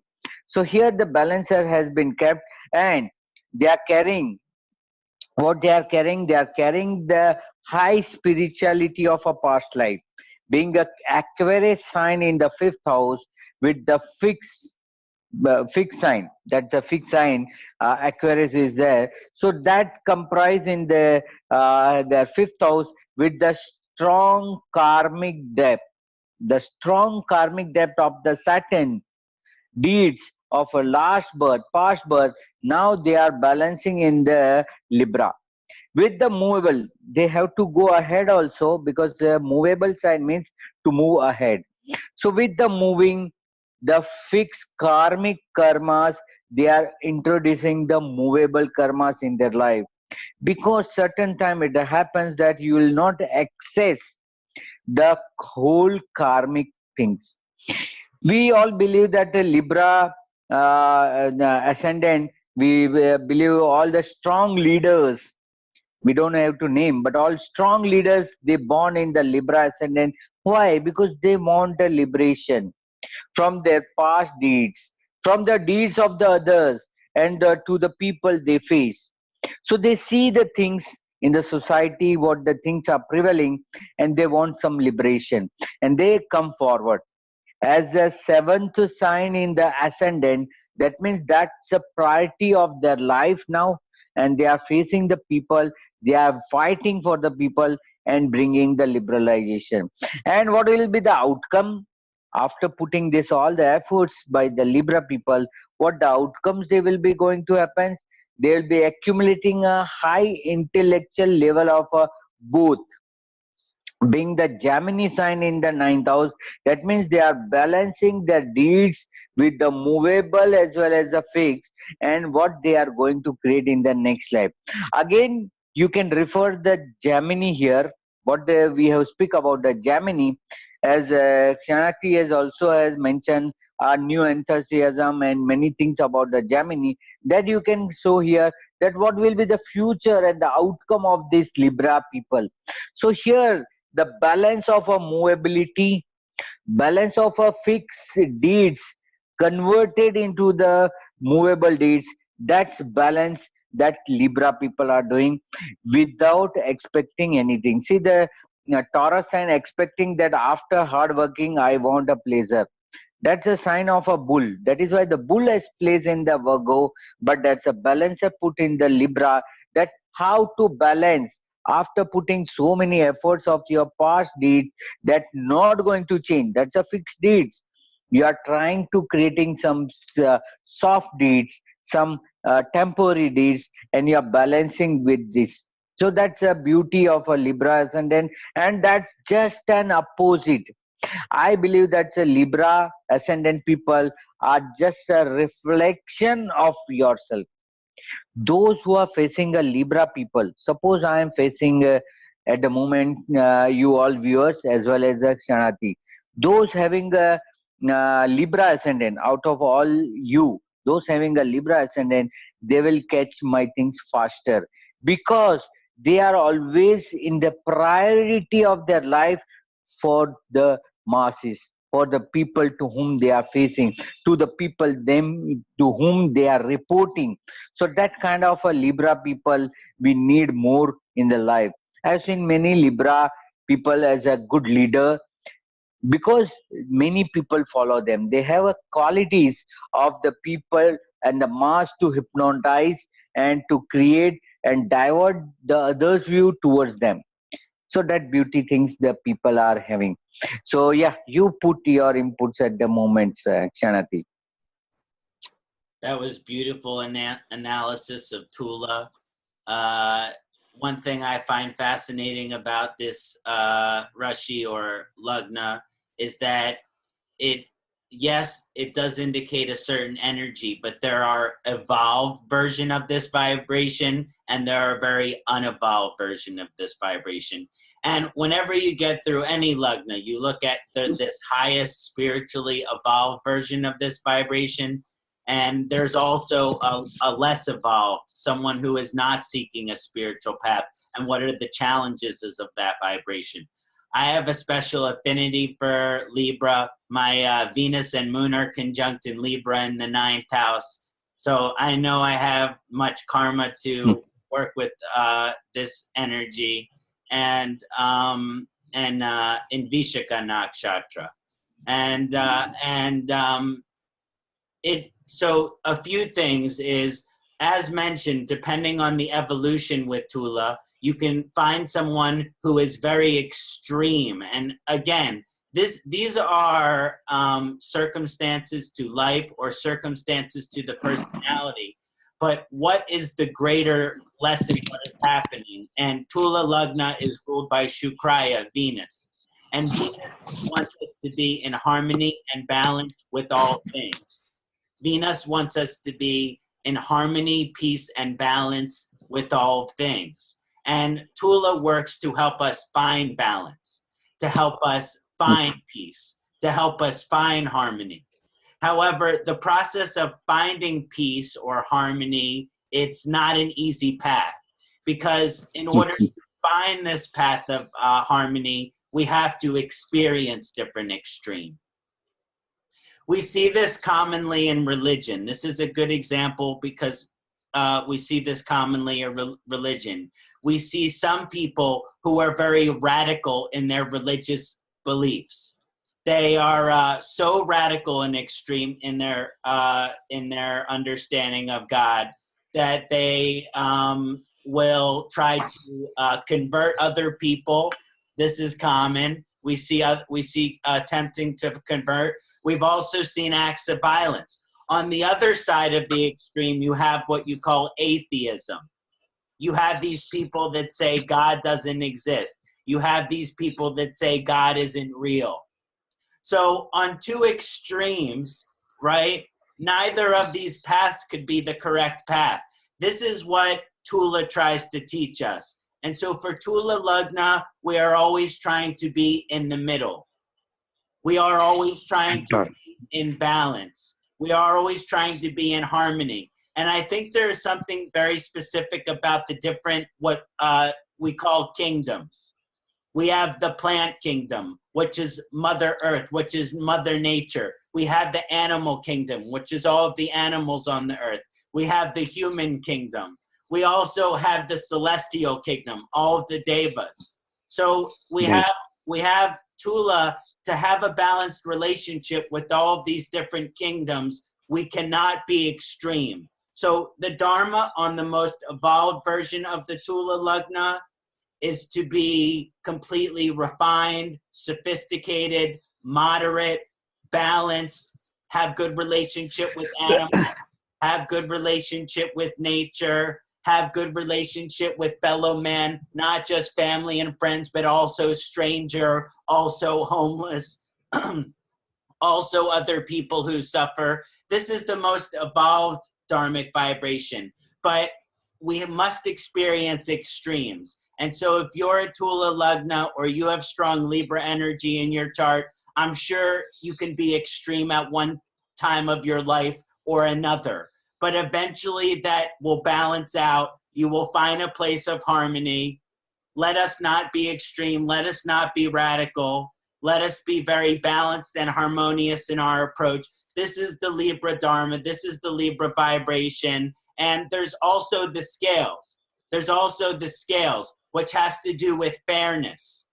And fairness not just for yourself, but fairness for all of mankind. Fairness regardless of race. Fairness regardless of gender. Fairness regardless of religion. This is the type of fairness and harmony and balance which the Libra Lagna is going for. And it's okay to experience extremes in order to get there. But just to remember that the extreme act is not the final destination. It's supposed to help you find your way back to the middle. So that's how I feel about Libra. I hope that was beneficial. Thank you. Yes. Purely an mirror image. The Libra people are nothing but a purely and mirror image. And they always see the other's life, they learn and they turn. So that's the qualities of a Libra. I like it. In spite of a Venus tendency of pleasure, they are still not being attracted toward the Venus, but they try to balance it. So that's a beauty the people is having. Mhm. So certainly we'll move to the Scorpio. And whenever the name of a Scorpio comes, as I told you that the name of Cancer is a scary, at the same way the name of a Scorpio is also a scary. And we know that very small insect, because this is a very small sign of a 12 out of 12, that's given the symbol of a small insect as a Scorpio. But in the Kalpurus, if we focus, then the Kalpurus is the eighth house, eighth sign. So eighth sign, eighth house, that's where the life turn. Your reality turn into the spirituality. That turning, that dark phase comes in everybody's life. That's a Scorpio. Wherever your Scorpio sign is placed in your chart, in your entire chart, wherever the Scorpio sign is placed, that time whenever the your that the Shah start or any planet transit like Saturn in the Saturn return or Jupiter, that means you will be coming out from the dark. And Scorpio people, normally you will find Scorpio Ascendant or Scorpio people in the R&D research, because it's a sign of a mistake, it's a sign of a new invention. So why invention is required? Because you need to change. You have to come out from the dark. Eighth house is a very dark. The people die. When people die, they don't come back. So that's the eighth house. So what left is your dharma, artha, kama, and moksha, all the four stages after the eighth house. Now, being a Scorpio in the ascendant, the Mars is ruling. Again, the Aries Mars. Just think about the Aries Mars, which is ruling in the Aries sign. Here, the Scorpio rules. And here in Scorpio, the Mars has very little say.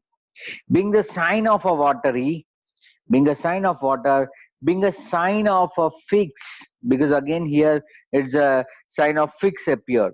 So being a sign of a fix, being a sign of a water, again the confusion is created. Fix water, how the water can be fixed? So that things speciality of a Scorpio things, and that is why the Scorpio is turned to be a specific ascendant. Being Mars of Aries, being it's in the fiery sign, have a full strength of its determination and strong willpower. Here, that willpower lack, and that is why person has to turn into the new research, new invention, new dimension has to be in search. So always the Scorpio people, Scorpio ascendant or Scorpio moon people, always try to bring a new truth invented to the certain new fact, and they will cater the nation that this is the right fact. Even the research can be re-researched, because we see the search can be researched. They re-research the thing. So that's the Scorpio people having. Here the sign is a fix, so they will hardly touch any movable kind of deeds in their life, because from past life they brought the good deeds from the sign of a Jupiter, that is a Pisces. But there the two kind of deeds they have brought, movable as well as a fixed. In this life they only search, they are only inclined toward the only fixed kind of a deeds, and they are only focusing the fixed deeds and completing entire fixed deeds in this life of what they have brought from past life. They will be continuing into the movable deeds balance only, because in the ninth house again the Cancer happens. So their next life will be highly emotional. So whatever the knowledge they brought from the past life, whatever the accumulation of energy, accumulation of research in this life, that both turn into the emotional level in the next life. But the Scorpio people or Scorpio ascendant people having very good spiritual life or holistic life in the rest of their life, means last phase of a life, or in next life, it is guaranteed that they will be turned into some saint, They will be turned into the high soul and going to change so many life in the future. So I like a Scorpio ascendant on the base of the extremity of a fixed sign and watery element. So that element and sign nature both differs, and here the Mars of a tendency to aggrieve. Mars is only a very fast, very aggrieve nature, aggressive kind of nature. Here that aggression can't be seen, and it will be giving a stability in the aggression. So they will only focus on the fixed karmic depth and not going to move touch any movable. All the movable deeds will be converted in the next life. So I like the Scorpio in the corner of a Mars, Jupiter. They both have having sharing the same nature of a fiery, but later on the both fire turn into the water. They will turn into that disaster as created by the Mars in the first and fifth house. That will be all come into the natural flow in their next life. So that's my input about Scorpio. You can put your inputs now, Kṣaṇāti. Thank you, Dr. Dharmesh. Yes, Vrishika or Scorpio, it's a scary word, but don't be scared. It's funny because as we get into this part, these are the signs which I am biased towards. And I'm just joking that I am biased towards them because I have positions in my chart in lots of these signs. So my Sun and Mercury are in Jyotish Nakshatra in my 10th house. So I have strong Scorpio position. And I actually had a pet scorpion when I was younger. He was a dark blue Ethiopian scorpion, and he was beautiful. And I named him Selassie, and he was a very strong scorpion. And so I have always felt this strong connection to this sign, and yes, there are challenges with it, but it's the most transformative lugna out there. The people who are born under this lugna, their life is fixed to transform because Scorpio is a fixed sign, but it also represents this watery type of transformation in which the person goes through rebirth. However, in order to go through rebirth, first you have to die. Yes. But the good thing is that the death is not literal. The death is metaphoric, or it's symbolic. It's the death of your old self. It's the death of the person who you used to be. It's the death of the version of yourself which no longer serves you. So that's where all of the research and investigation and all of that curiosity comes in. Because the Scorpio lugna, they will be curious to know that which they do not know. I joke around with my clients, it's Curious George syndrome.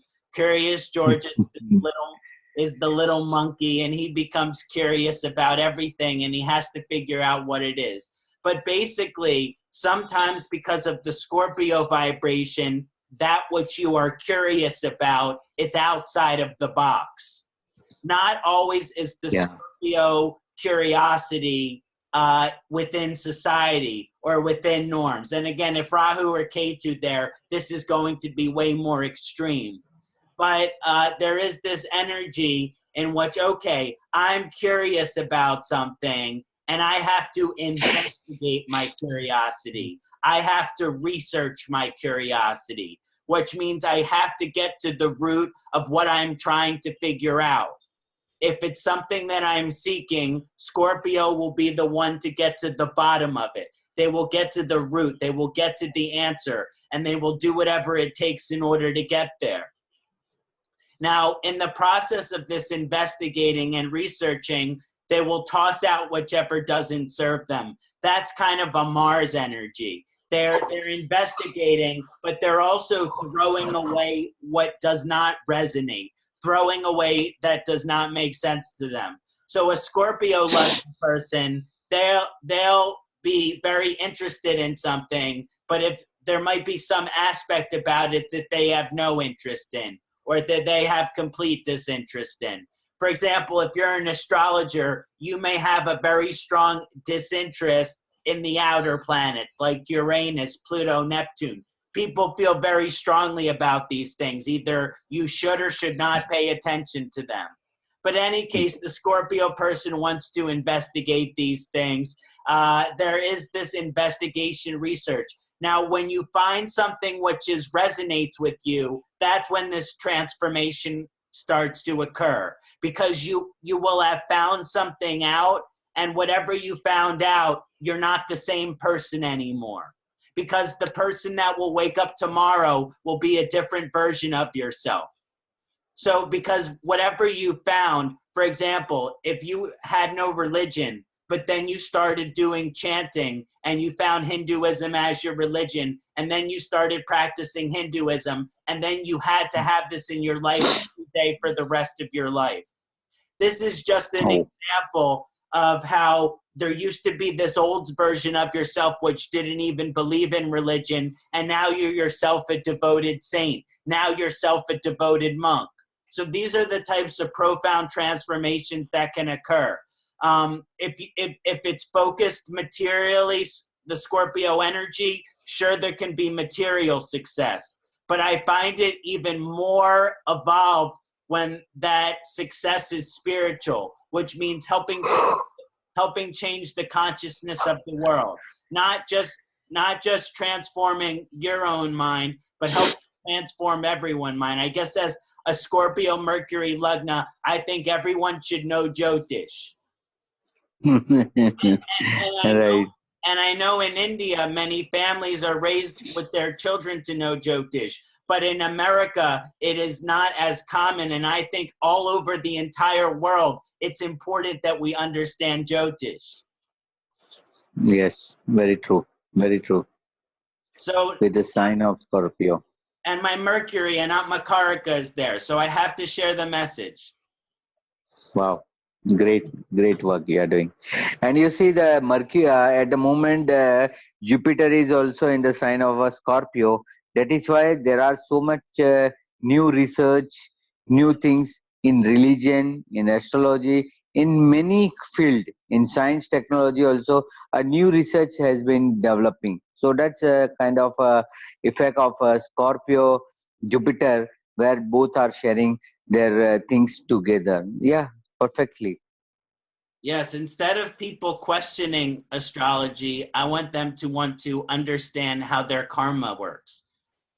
Yeah, right, very true. You know, and it's very interesting because in America, more people believe in karma every day. So, so in the consciousness of Americans, the belief in karma is still growing. Because I always ask my client, do you believe in karma? Because if they say no, we're going to have a problem. Right. If they don't accept their own karmas, we can't change their karmas. Yeah.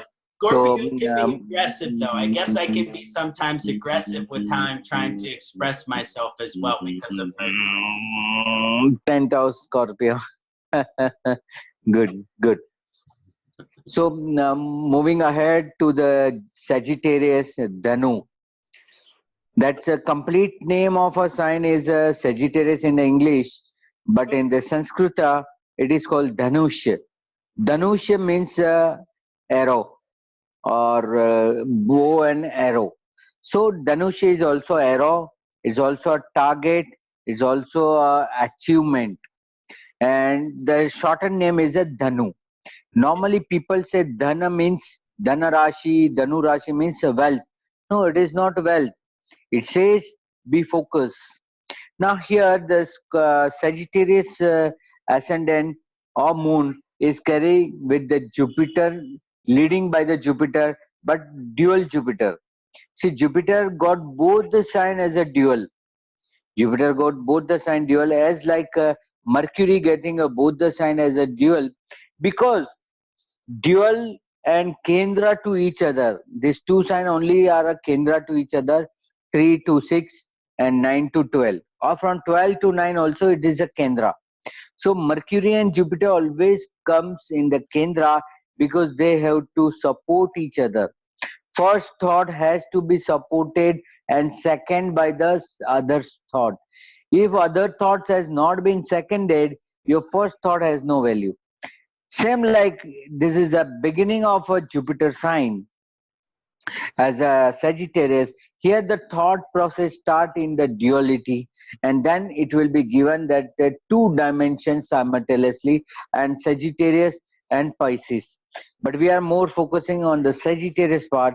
So Sagittarius or Danu, their symbol is also an arrow.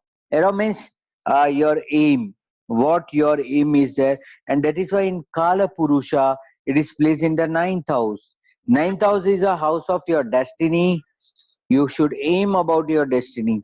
Is a sign, is a house and sign of spirituality or all your belief, the belief in the religion. So there also in belief of religion also it is say that person should have enlightenment, and that is why the sun sign is placed in the Sagittarius people in the fifth house. Now carrying the both kind of, because this is again a dual sign Sagittarius, they are also carrying the fixed deeds as well as the movable deeds. From past life they have, or past time they have brought the movable deeds. That movable deeds they have to carry, and they have to convert into the fixed deeds. Because in ninth house there is a Leo sign, and in Leo sign you must have a fixed deeds. You can't have continue with the movable deeds. So that's Sagittarius or the Danu is balancing of focusing on only one part, aiming towards the one part, and that is why I say archer has to be aimed perfectly to the its object, and he has to hit. So same with the speed, because the animal is a horse, which is very powerful in the speed, and another part is a human being, which is also very important and very means active person.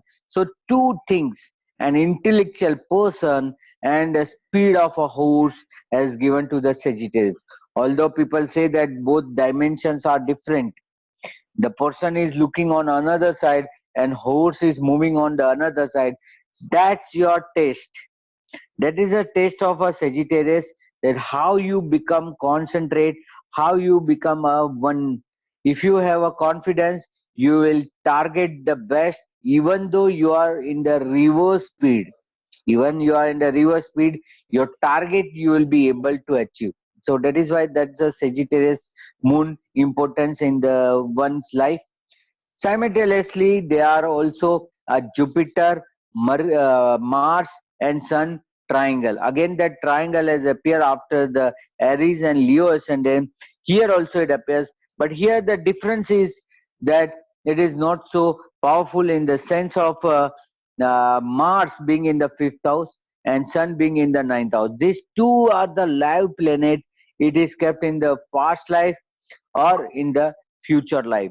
So here he has to only and only having a good life, good lifestyle, traditional lifestyle, being as a Sagittarius in the ascendant. So this kind of a people are balancing their own deeds with the aiming to extremity. They got the two extreme situations simultaneously, and then they are being more confused, and yet they have to balance. But Sagittarius ascendant, one thing is clear, that this is a Jupiter powerful sign. The other Aries is also a Mars powerful sign, and Leo is also. But the placement has changed. Here the dimension is a spiritual level. He need to get an answer for the sake of a religion, for sake of a society, for sake of a mass of people. He is not satisfied for his life or her life, but he get more satisfaction when he turn, when he see to the others. So that kind of a Sagittarius people having a balance, and symbol is also dual, that has to be balanced, and the 5 and 9 also, both the thing has to be in balance. So that's my input about the Sagittarius. I'm very positive after the Scorpio negative. I'm very positive about the Sagittarius sign, and not being as it's my moon sign, but this gives real knowledge with the focused mind. So that's the greatness of a Sagittarius. You can think about it. You may add your inputs now, Kṣaṇāti, about the Sagittarius.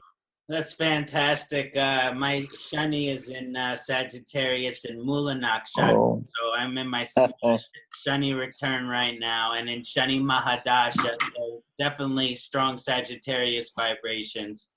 As I look into this, it's interesting because you're looking at a rulership of Jupiter, but then the Danus being a Pitta, a fire sign. So there's this element of Jupiter, which is mostly a Kapha planet, but then you have this element of Jupiter, which is sometimes not as much paid attention to, which is the fire element. Now, this manifests strongly in the Dharma of the individual. Yes, Jupiter is high moral. Yes, Jupiter is high ethical. And there's this humanitarian energy. But as you get into the Sagittarius Lagna Dharma, they are the spiritual warrior, which means they are the freedom fighter. So that means they want something for the world, but in order for them to be happy, because it has to do with the physical condition, right? The balance of the dosha and the body, there needs to be a certain layer of freedom, fairness, and equality in the life of the Sagittarius Lagna in order for them to be happy. That means if they are not free, which means they're enslaved of some kind, if they're treated unfairly, if they're treated unequally, it's impossible for them to be happy. So a lot of times when there's very difficult position in Sagittarius, because we can talk about a beneficial position and we can talk about a non-beneficial position, but sometimes people with difficult positions in Sagittarius, they have to learn how to take discrimination, because there's this element of freedom, fairness, and equality in one's life. So that's what they're striving for. So sometimes when they experience discrimination, nobody says anything. In other words, someone in the room may say something which is racist and no one will say anything. But it is the Danus Lagna Dharma to call the ignorance out. They are the spiritual warrior. They are the freedom fighter. So they are able to go up to that person who is ignorant and has hatred, and you are to say that that was racist, that was ignorant, that was an unkind comment. There is this energy or evolution with the Sagittarius Lagna, which is to reach your full moral and ethical potential. And that sounds really good on paper, but it's a really hard process. It's a really hard process. So the Sagittarius Lagna lifelong is, what do I believe is right? What do I believe is wrong? What do I believe is good? What do I believe is evil? And all the time the people will bring in the religion to say, okay, this is good, this is bad, this is evil, this is not evil because religion says so. So that's sometimes the connection between Sagittarius and the religion. But there is this strong connection in, how do I become the best person I can be? And Sagittarius Lagna is ruled by Guru Deva, Brihaspati, Jupiter. Jupiter wants us to be the greatest, to see the Guru within ourselves. So not only do we have to know what we believe, but we have to try to be that. We can't just talk the talk. It's easy to talk the talk. That's the easiest thing to do. But can you embody that? Can you represent that? This is the Dharma of the Sagittarius Lagna, not just to have good knowledge, because the Sagittarius Lagna, they are supposed to have good academic knowledge. But what's the point of having the knowledge if you can't do something to better society with it? If you can't do something to better the world with this? So it's more selfless or humanitarian on the full evolutionary energy of Danus. It's not just freedom, fairness, and equality for me, but freedom, fairness, and equality for you. And every single person out there deserves to have justice, liberty, and freedom in their life. Like Sagittarius is a very widest, because it contains the Mula Nakshatra.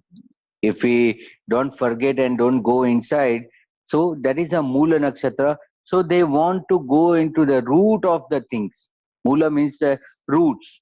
So they go into the roots of the things, then they will come with the final solution with the sun, because nakshatra start with the Ketu but end with the sun in the this Sagittarius sign. So this knowledge is in depth, more into the depth, and going to bring something different from what the people are expecting. So that's different things the people are going to enjoy.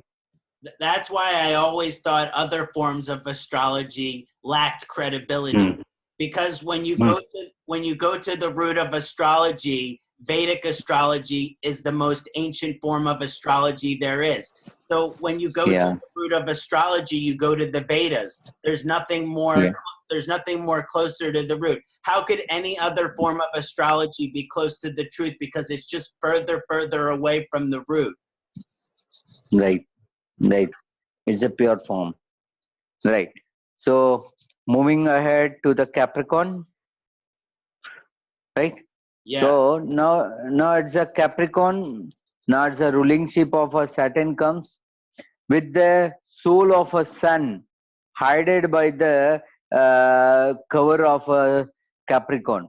Capricorn, Makara, and the lordship of a Saturn, and symbol is also confusing, that ram is with the mouth of a alligator, or the makar, because makar is a magar. Makar is a Sanskrit word which translates as a magar, means a crocodile.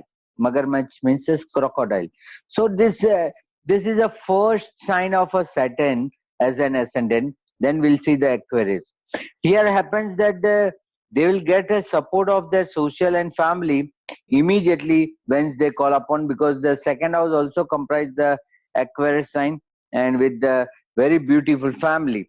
Now here the Karka, that's Capricorn sign, Makara Lagna.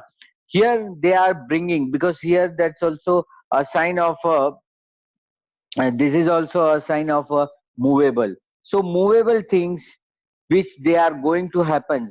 So as like a Aries, as like a Cancer, they are also people continues changing their life, continues moving, because makar means to move around. So that's a Saturn sign, and due to the good placement of Saturn, person also get involved into certain activities which are going to have a prolong. The past deeds, just go back to this fifth house, will come to know they are brought a fixed kind of a deeds. So they are completing the fixed kind of deeds by taking education, by awarding the good people, by charity, by social. They are reached to the fixed source, fixed deeds. But that fixed deeds of a past life, he'll going to move in this life. Being a Capricorn, being a movable sign, he'll try to give the pleasure to others also. And that is why in this ascendant, the Yogaraka planet is Venus, which gives the crux, which gives the good benefit to the humankind. And what the Capricorn are going to carry, they are going to carry a Mercury, an intellectual level, but that is also in the part of a next life, where they are going to have a dual kind of nature. What they brought from past life, it's a fixed karmas. What they are performing today is a movable karmas, or kind of a changing. But what they will carry to the next life is a compilation of both the deeds. Which are the deeds will prevail, that's going to have the life path. So that is about the Capricorn. The depthness of a Saturn, or the more inclination of about the Saturn, will not find in the Capricorn. That are to be seen in the Aquarius ascendant. Here the Aquarius is not so comfortable, so the action, the what action or what deeds one has to need for the Capricorn people will not going to happen. So all the fixed deeds converted into the routine deeds in this life, they are going to enjoy in the next life a dual kind of stability in their life, dual kind of good result in their life. So that's all about the Capricorn. Very little to say about the Capricorn, because Capricorn always have been good follower. They are very good followers. So they always, being a certain sign lord, they always say, just travel, just move away, and then you find a real crux of the life. So that's a Capricorn. You may add your inputs now. Yes, now we get to Makara, the Saturn, Kumbha, the Shani ruled Lagna. And this is interesting point in the evolution of the zodiac. As we get into that crocodile analogy that was mentioned, one thing that I want to mention about crocodiles is that they have hard skin. They have very hard That's a Saturn. And this is very much like the karma and the dharma of the crocodile of the Capricorn Lagna. Cheating. We know with Lord Shani that there is Shanishtaraya, the slow-moving planet, that there are certain delays. But also, in general, Shani has to do with something having to our karmic retribution and our karmic debt. And this has to do with to overcome certain adversities, having to pay our karmic debt, having to overcome certain obstacles, having to overcome certain hurdles. And when your life is full of adversities and obstacles and delays and hurdles, then this gives you crocodile-like skin. And what you are able, another analogy is that if you fall back off the horse, that you get back on again. This is the dharma of the Capricorn Lagna. Both Capricorn and Cancer can have emotion. The issue is the Cancer person fall off the horse and cry, and the Capricorn Lagna might get back on the horse. Now that's just an astrology joke. I don't mean to be bad on Cancer Lagna. No, all the ascendant are equal, but there are something peculiarity of every ascendant that lies in the persons, that lies on the person who born in this. So very truly said about the Capricorn. I like that very thin skin. Yeah, that's something one has to see who's using the crocodile brand items. So they also turn, because it's very costly, and those who purchase them, they are also having a very thin skin. I think they're sacred animals. But one thing that is that with the Capricorn Lagna and strong Capricorn position in the chart and its influence on the Dharma, to know that there is a direct relationship between adversity and success. So that means that you have to experience obstacle. You have to experience delay in order for success to come to you. As we mentioned before, Saturn is a planet that delays, but it does not deny. And Capricorn energy has a similar energy, that if you keep working hard, there may be one day that you want to give up because you keep work, and you think you're paying no result. And you think there will be a reward, but there is no reward. So you want to give up, so you throw in the towel. Well, guess what? The next day when you go back in, that is when you get the promotion. That is when you get the advancement. That is when you get the stability and security. So I say, yes, be ready to digest adversity. Be ready to develop tough skin and develop yourself to be able to handle being thrown off the horse, and never give up, because there is success on the other side, or the simple saying, the grass is greener on the other side. For Capricorn Lagna, the grass is greener on the other side, but you have to keep working. You have to keep pushing. You cannot give up. Right. Very true. Very true. So that's Capricorn. And the second part of same Saturn, the other side of a coin of Saturn is Aquarius. Aquarius being a continuity of a Capricorn, here it will be more and more in depth and more solid people. Because a Saturn Mool Trikon sign is also a Capricorn, Aquarius, and own sign is also an Aquarius. So here the Saturn is more stronger, more powerful, and that is why they got everything in the delay. Those having a Capricorn ascendant, at least they start gaining by age of 30. But those having a Aquarius ascendant, they'll start the things moving after 35, 36 only. So that's hardness and softness about the Saturn we are discussing. So the more core part of a Aquarius ascendant is that they are not so social.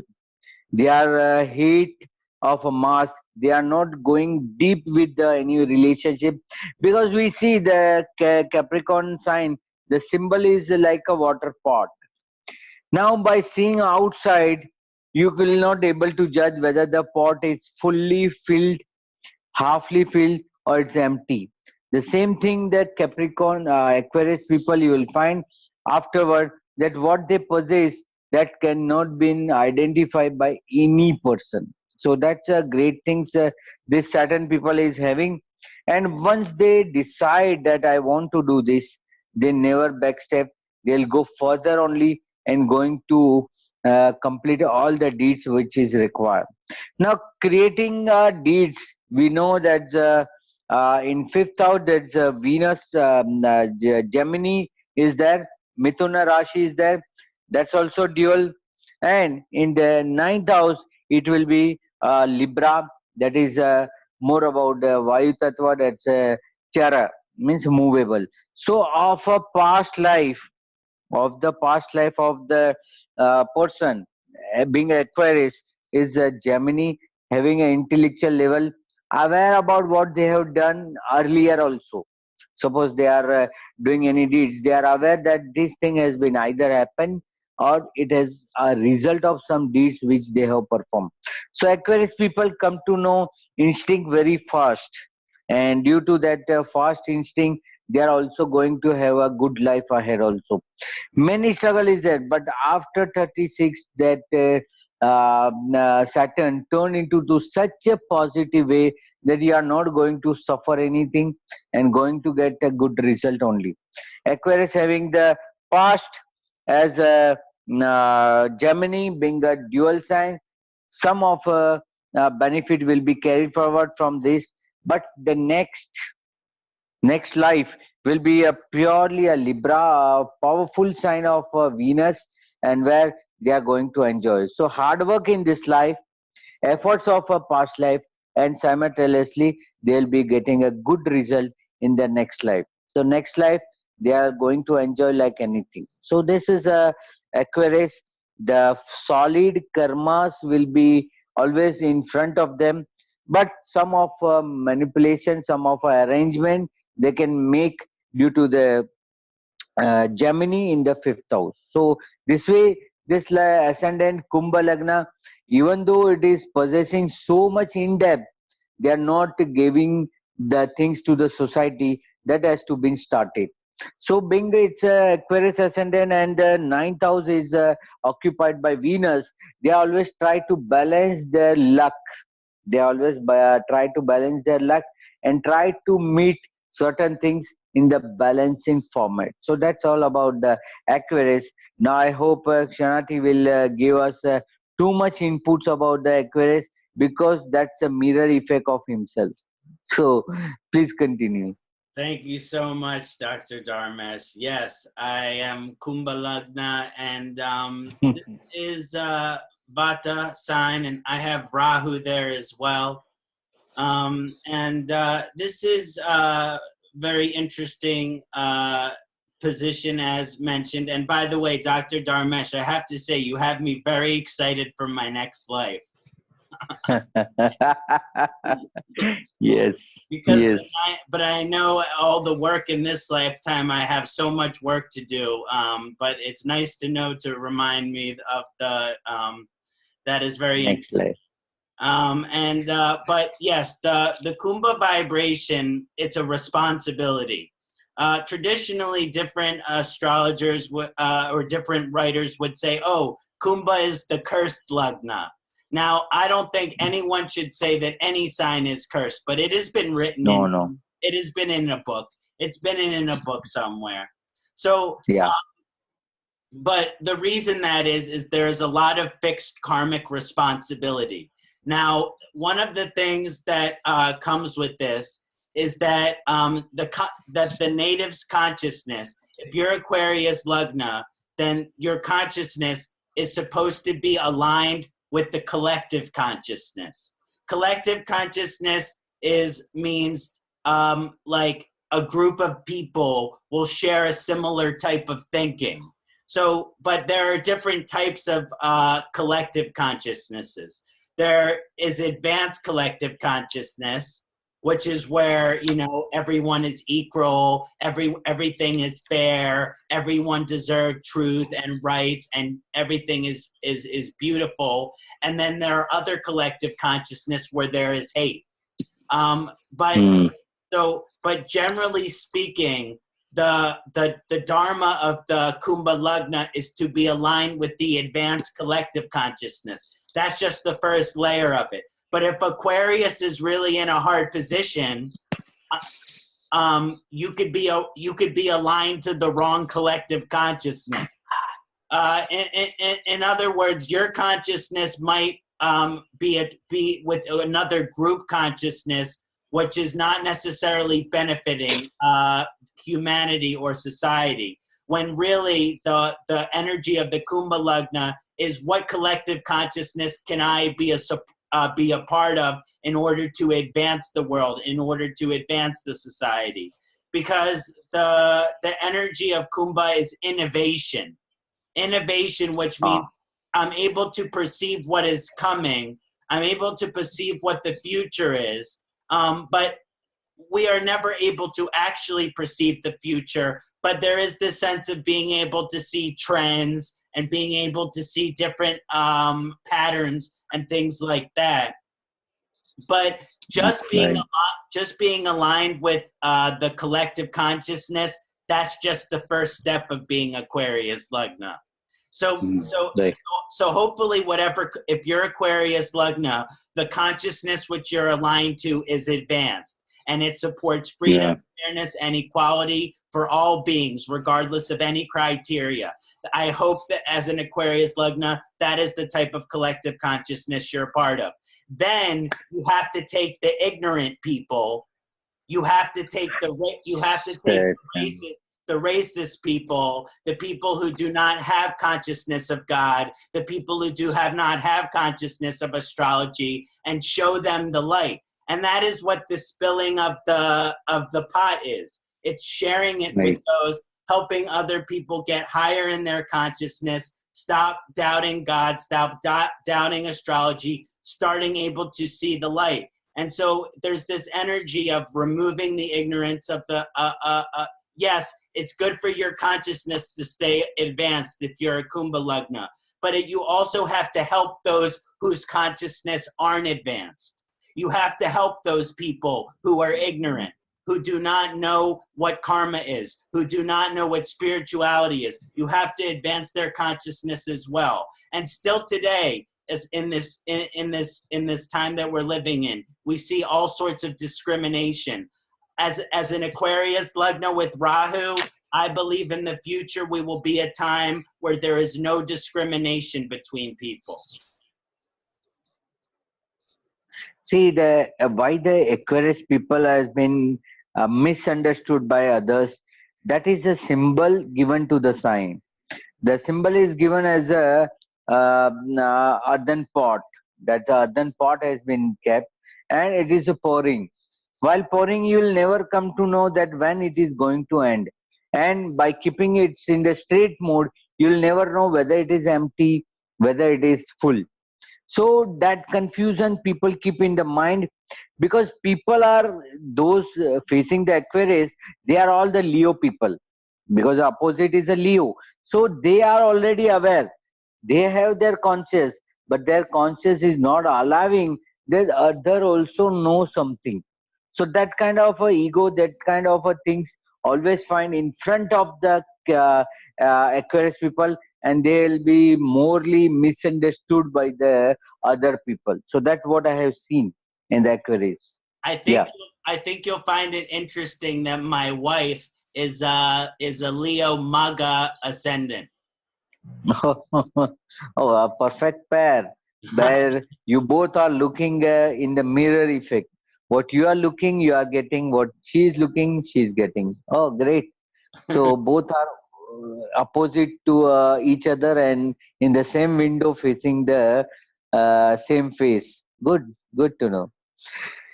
So now it's remaining is a Pisces, Meena Rashi, and when we see about to complete anything, so what we do, see, suppose in the office also and or otherwise in the workstation or whether we are sleeping, whatever we are doing, at the end we accumulate everything and we just want to finish. That finishing things is found in the Pisces. The Pisces has a accumulation of all good things, average thing, moderate things of all combined joint nature that comes under the Pisces. The Pisces itself as a symbol wise, you see, it's a fish, can't be stable. And again, that fish got the watery sign. Watery sign fish means always being sailing. Their life will not be caused anywhere and they will be going to enjoy everything. So that Pisces shows that how emotions you are. We have seen the emotional level in the Cancer. We have seen the emotional level in the Scorpio. Now that is the last emotional sign of Moksha Trikona. That is Vrishik, means a Cancer, Scorpio, and this Pisces. Now we are talking about the Pisces.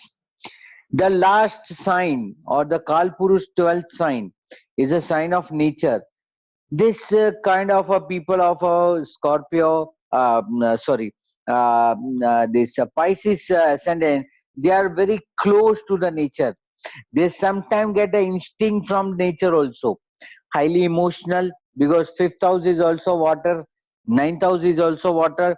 In fifth house, they are comprising with the Cancer sign. So that's a highly moon and highly in the motion. Whereas in the ninth house, they are comprising with the Scorpio, and where Scorpio are dominating by the Mars. So there is a strong feeling, strong determination of the people. This kind of a Pisces people that also one of our ascendant I have hardly found in my consultation. Aries and Pisces. Because Pisces, even though there's so many positive, negative things, they are very good with the kind nature. The nature of a kindness, because it's a sign of a nature. 12th house is a sign of a nature, so they are very kind to the nature and never being harm anyone. They never going to harm anyone, as well as their past deeds are also floating and their future deeds about to end and they will not encumbrance anything. Pisces is the only ascendant where there is a complete of a deeds because the 12th house we call as a moksha house. So this is a Kalpurus 12th sign, and by which if they able to do something reality, it will be good. Only caution I have to put for the Pisces ascendant is they are very much in the illusionary nature. They are into the different kind of a thoughts. They have a projection, but in projection they put themselves as the center, and because of this, the whole the project gets spoiled. So it is better to only and only concentrate and focus about the things you are doing, and not to drawn by any individual, any people in the society. Being a last, it carries all the ascendant good and bad deeds, good and bad nature. So by this, they are going to enjoy everything in the mix in total. Here in this life, they are doing the both. It's a being it's a dual sign is going to have all kind of availability in this their nature, their surrounding, with the movable deeds that they have done in the past life, and these both will join, and in next life it will only balance with the fixed kind of a deeds. So they turn their movable deeds complete their deeds, and then only and only focus about their future deeds. So this way, the Pisces ascendant has a something unique is that they are accepting everything. Being Jupiter lordship, they are accepting as a positively and getting a good result. So I like a Pisces ascendant. So that's my view. You can put your views now. Thank you, Dr. Dharmesh. I really like that you use the word completion, because completion is an interesting thing. When we're talking about Yeah, the nakshatras, we're talking about yeah. the end of the nakshatras. When we're talking about the Rashi, we're talking about the end of the Rashi in Meena. So this is very significant, this completion. There are many different ways that we approach completion, but as a moksha karaka, as an indicator for moksha, there are many different types of moksha. There's maha samadhi, there's samadhi, Yeah. there's not being afraid of death. There's all Mhm. variations of what this moksha is. But if you're a Pisces lagna, it's Mm. important. One thing that I think is important to understand is that our consciousness creates our reality, or our consciousness manifests our reality, which means whatever beliefs we have, those are the beliefs, those are what is going to be our experience. So this is a very mystical type of philosophical, and people with Pisces lagna can kind of have this energy as, oh, what is the meaning of life, and how do I create meaning out of life? But as far as the evolutionary energy, I think that the Pisces lagna, they have to believe in something greater than themselves. So I think that the evolution of the Pisces lagna becomes blocked if you don't think that there's anything greater than yourself. Now, in English, we have this word God. And so I'm not going to say, okay, the Pisces lagna, you have to believe in God, but because God is not a good word. God is a poor translation. Yeah. But there, for the Pisces lagna, you have to believe that there is something beyond your human being which is greater than you. And Yes. we can call this the universe. We can call this the divine energy. We can call this the devas. We could call this Brahma or Vishnu or Shiva or Kali or Saraswati or Lakshmi or Buddha or Christ or Hashem or whatever Allah, whatever type of name that the individual wants to give to God, that God or whatever it is, you have to believe in something greater than yourself. So I think that for the evolution of the Pisces lagna, is it over the course of your lifetime, and there can be confusion depending on Jupiter's position in terms of what to believe, especially if you have Guru Chandal Yoga. Maybe you were, maybe that means you were a Scientologist. Right. Right. Or Jehovah's Witness. Right. Yes. And Yes, please, Dr. Dharmesh. yeah, being coming to the end of this, they are also winding up during their life. I've seen the Pisces ascendant people during their life, during they are still alive, they start winding up. If they have started a business, they will see that their child are not going to appear. They will winding up. They give to others. So that kind of awareness that one day I have to move, one day I have to left everything from the here only, and I have to move. That kind of inner, we can call as a inner sense, is always being in the Pisces. And being it's a nature sign, 12th house is a nature sign. You'll be always having a inclination or some blessing from the celestial, and that makes your work more comfortable and more enjoyable. So that kind of ending picture, this is going to happen very well in the terms of a spirituality. Yes, I think the Pisces lagna asked the spiritual question: where am I going? Where am I going when I die? And they also asked the question: where did I come from? Oh, okay. And First of all, you have to know that only. there are so many good answers, but none is wrong and none is right. Right, right, obviously. So Because that, we don't know. yeah. See, Pisces sign, if you see it's Kalpurush 12th house, okay. The organ which it affect in the body is your soul part that you can't see immediately. The part of your backside, their subconscious mind, you can't see. And even the 12th house thinks it happens with you, you will not complain. Suppose you have done a loss, you will not complain. That's a society will come again and again and harass you. You have made loss, you have made. So this is not a sign of a Pisces moon or Pisces ascendant. They are not blame anyone, but people will start blaming them. So that's kind of a the challenges the person or has to face always.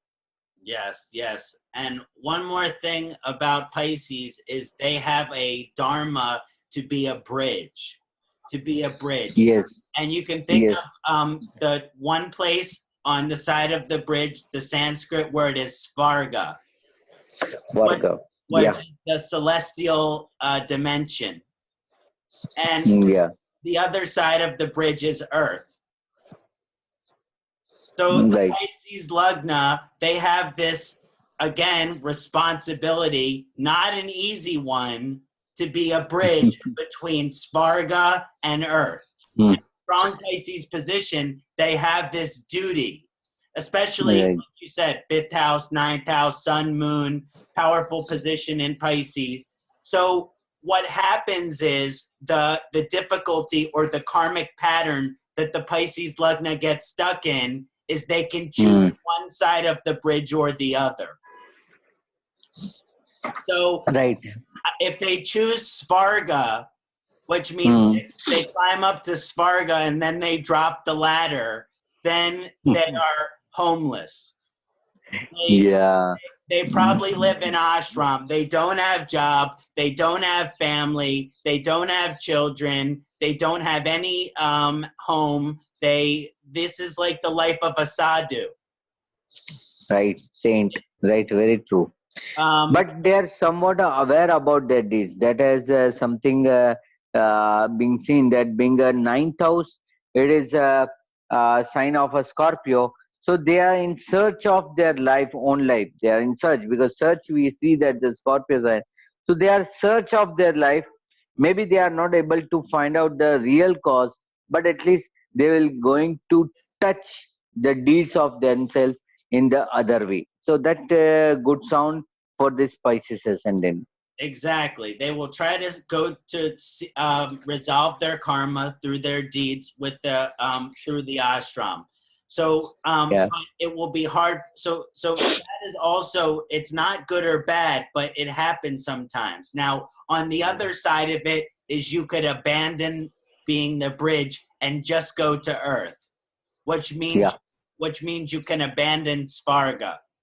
And if and if you abandon Svarga, then you probably drink alcohol, and you probably drink lots of alcohol, or you do other things which cut you off from your relationship with the God. So Right. maybe Right. you have sexual perversion, maybe you have addiction or alcoholism, but sometimes being the bridge, which means you have to pay attention to God, you have to pay attention to what is greater. Maybe that you try to escape that, and Right. that's why there is association with, I've seen in my charts, with alcoholism or addiction with the Pisces Lugna, because they want to escape their connection with God, and you cannot Yeah. do that. Yeah. That's having a fear of uncertainty because the 12th house, 12th sign denotes to the insecurity, instability. So you'll never know what is going to happen in just a few minutes. And because of that, they are creating anxiety. Because of that, they are not able to enjoy also certain things.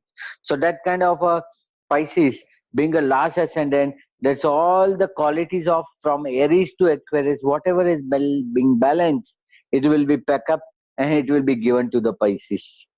So that's my observation. Mhm.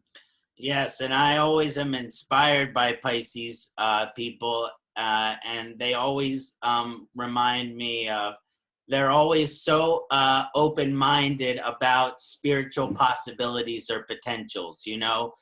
So Right. if you're very Mercury-oriented, you're a very Hmm. rational, logical-minded person, then the Pisces, and Yeah. that's why Virgo is opposite Pisces, and Pisces is opposite Virgo, because those energies, you need that. Otherwise, they kind of help balance each other in some way.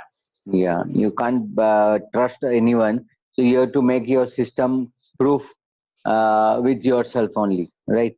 Perfectly. Yeah, it's like they say to have faith, but if you were to go into a store, having faith doesn't mean leaving your camel outside the store, because if you leave your camel outside the store, it's run away. Having faith Right. means to tie your camel up by the store, then go in the store. So you can have faith Then go. and also do what is logical. And this is the balance of that, like Pisces Virgo axis. Right. Truly, very truly explained. So by this, we have completed the second package of Libra to Pisces, and you may give or you may share the this new video which we are going to do in the very soon time, so that good news can be used by the people. So you may share this. Thank you, Dr. Dharmesh Mehta. We'll surely be sharing this, and we're Hmm. working on a future project together where we are going to discuss all of the different grahas and their new aspects and evolutionary energies associated with. So Dr. Dharmesh and I have some very exciting projects. We're also Hmm. doing a summit together in August on Yeah. Dasha with some other notable astrologers. So please check that out and register. And just thank you so much for everyone who gave this video viewership. Hmm. And thank you, Dr. Dharmesh, for your wisdom and always in Hmm. gratitude. Thank you. I also admire your research, because in very young age you have also started, and I can see and foresee and forecast that you will be also reaching in the very great height within the very soon time when the Saturn will come to Aquarius. So we are. Mambolo. Yeah, so we are just bless us to serve you better and better, and give us a strength, so that we make certain videos and give you kind of a knowledge, which little knowledge we have, we always try to help you out. So thank you very much, viewers, and thank you very much, Kṣaṇāti. We'll soon join together for next session.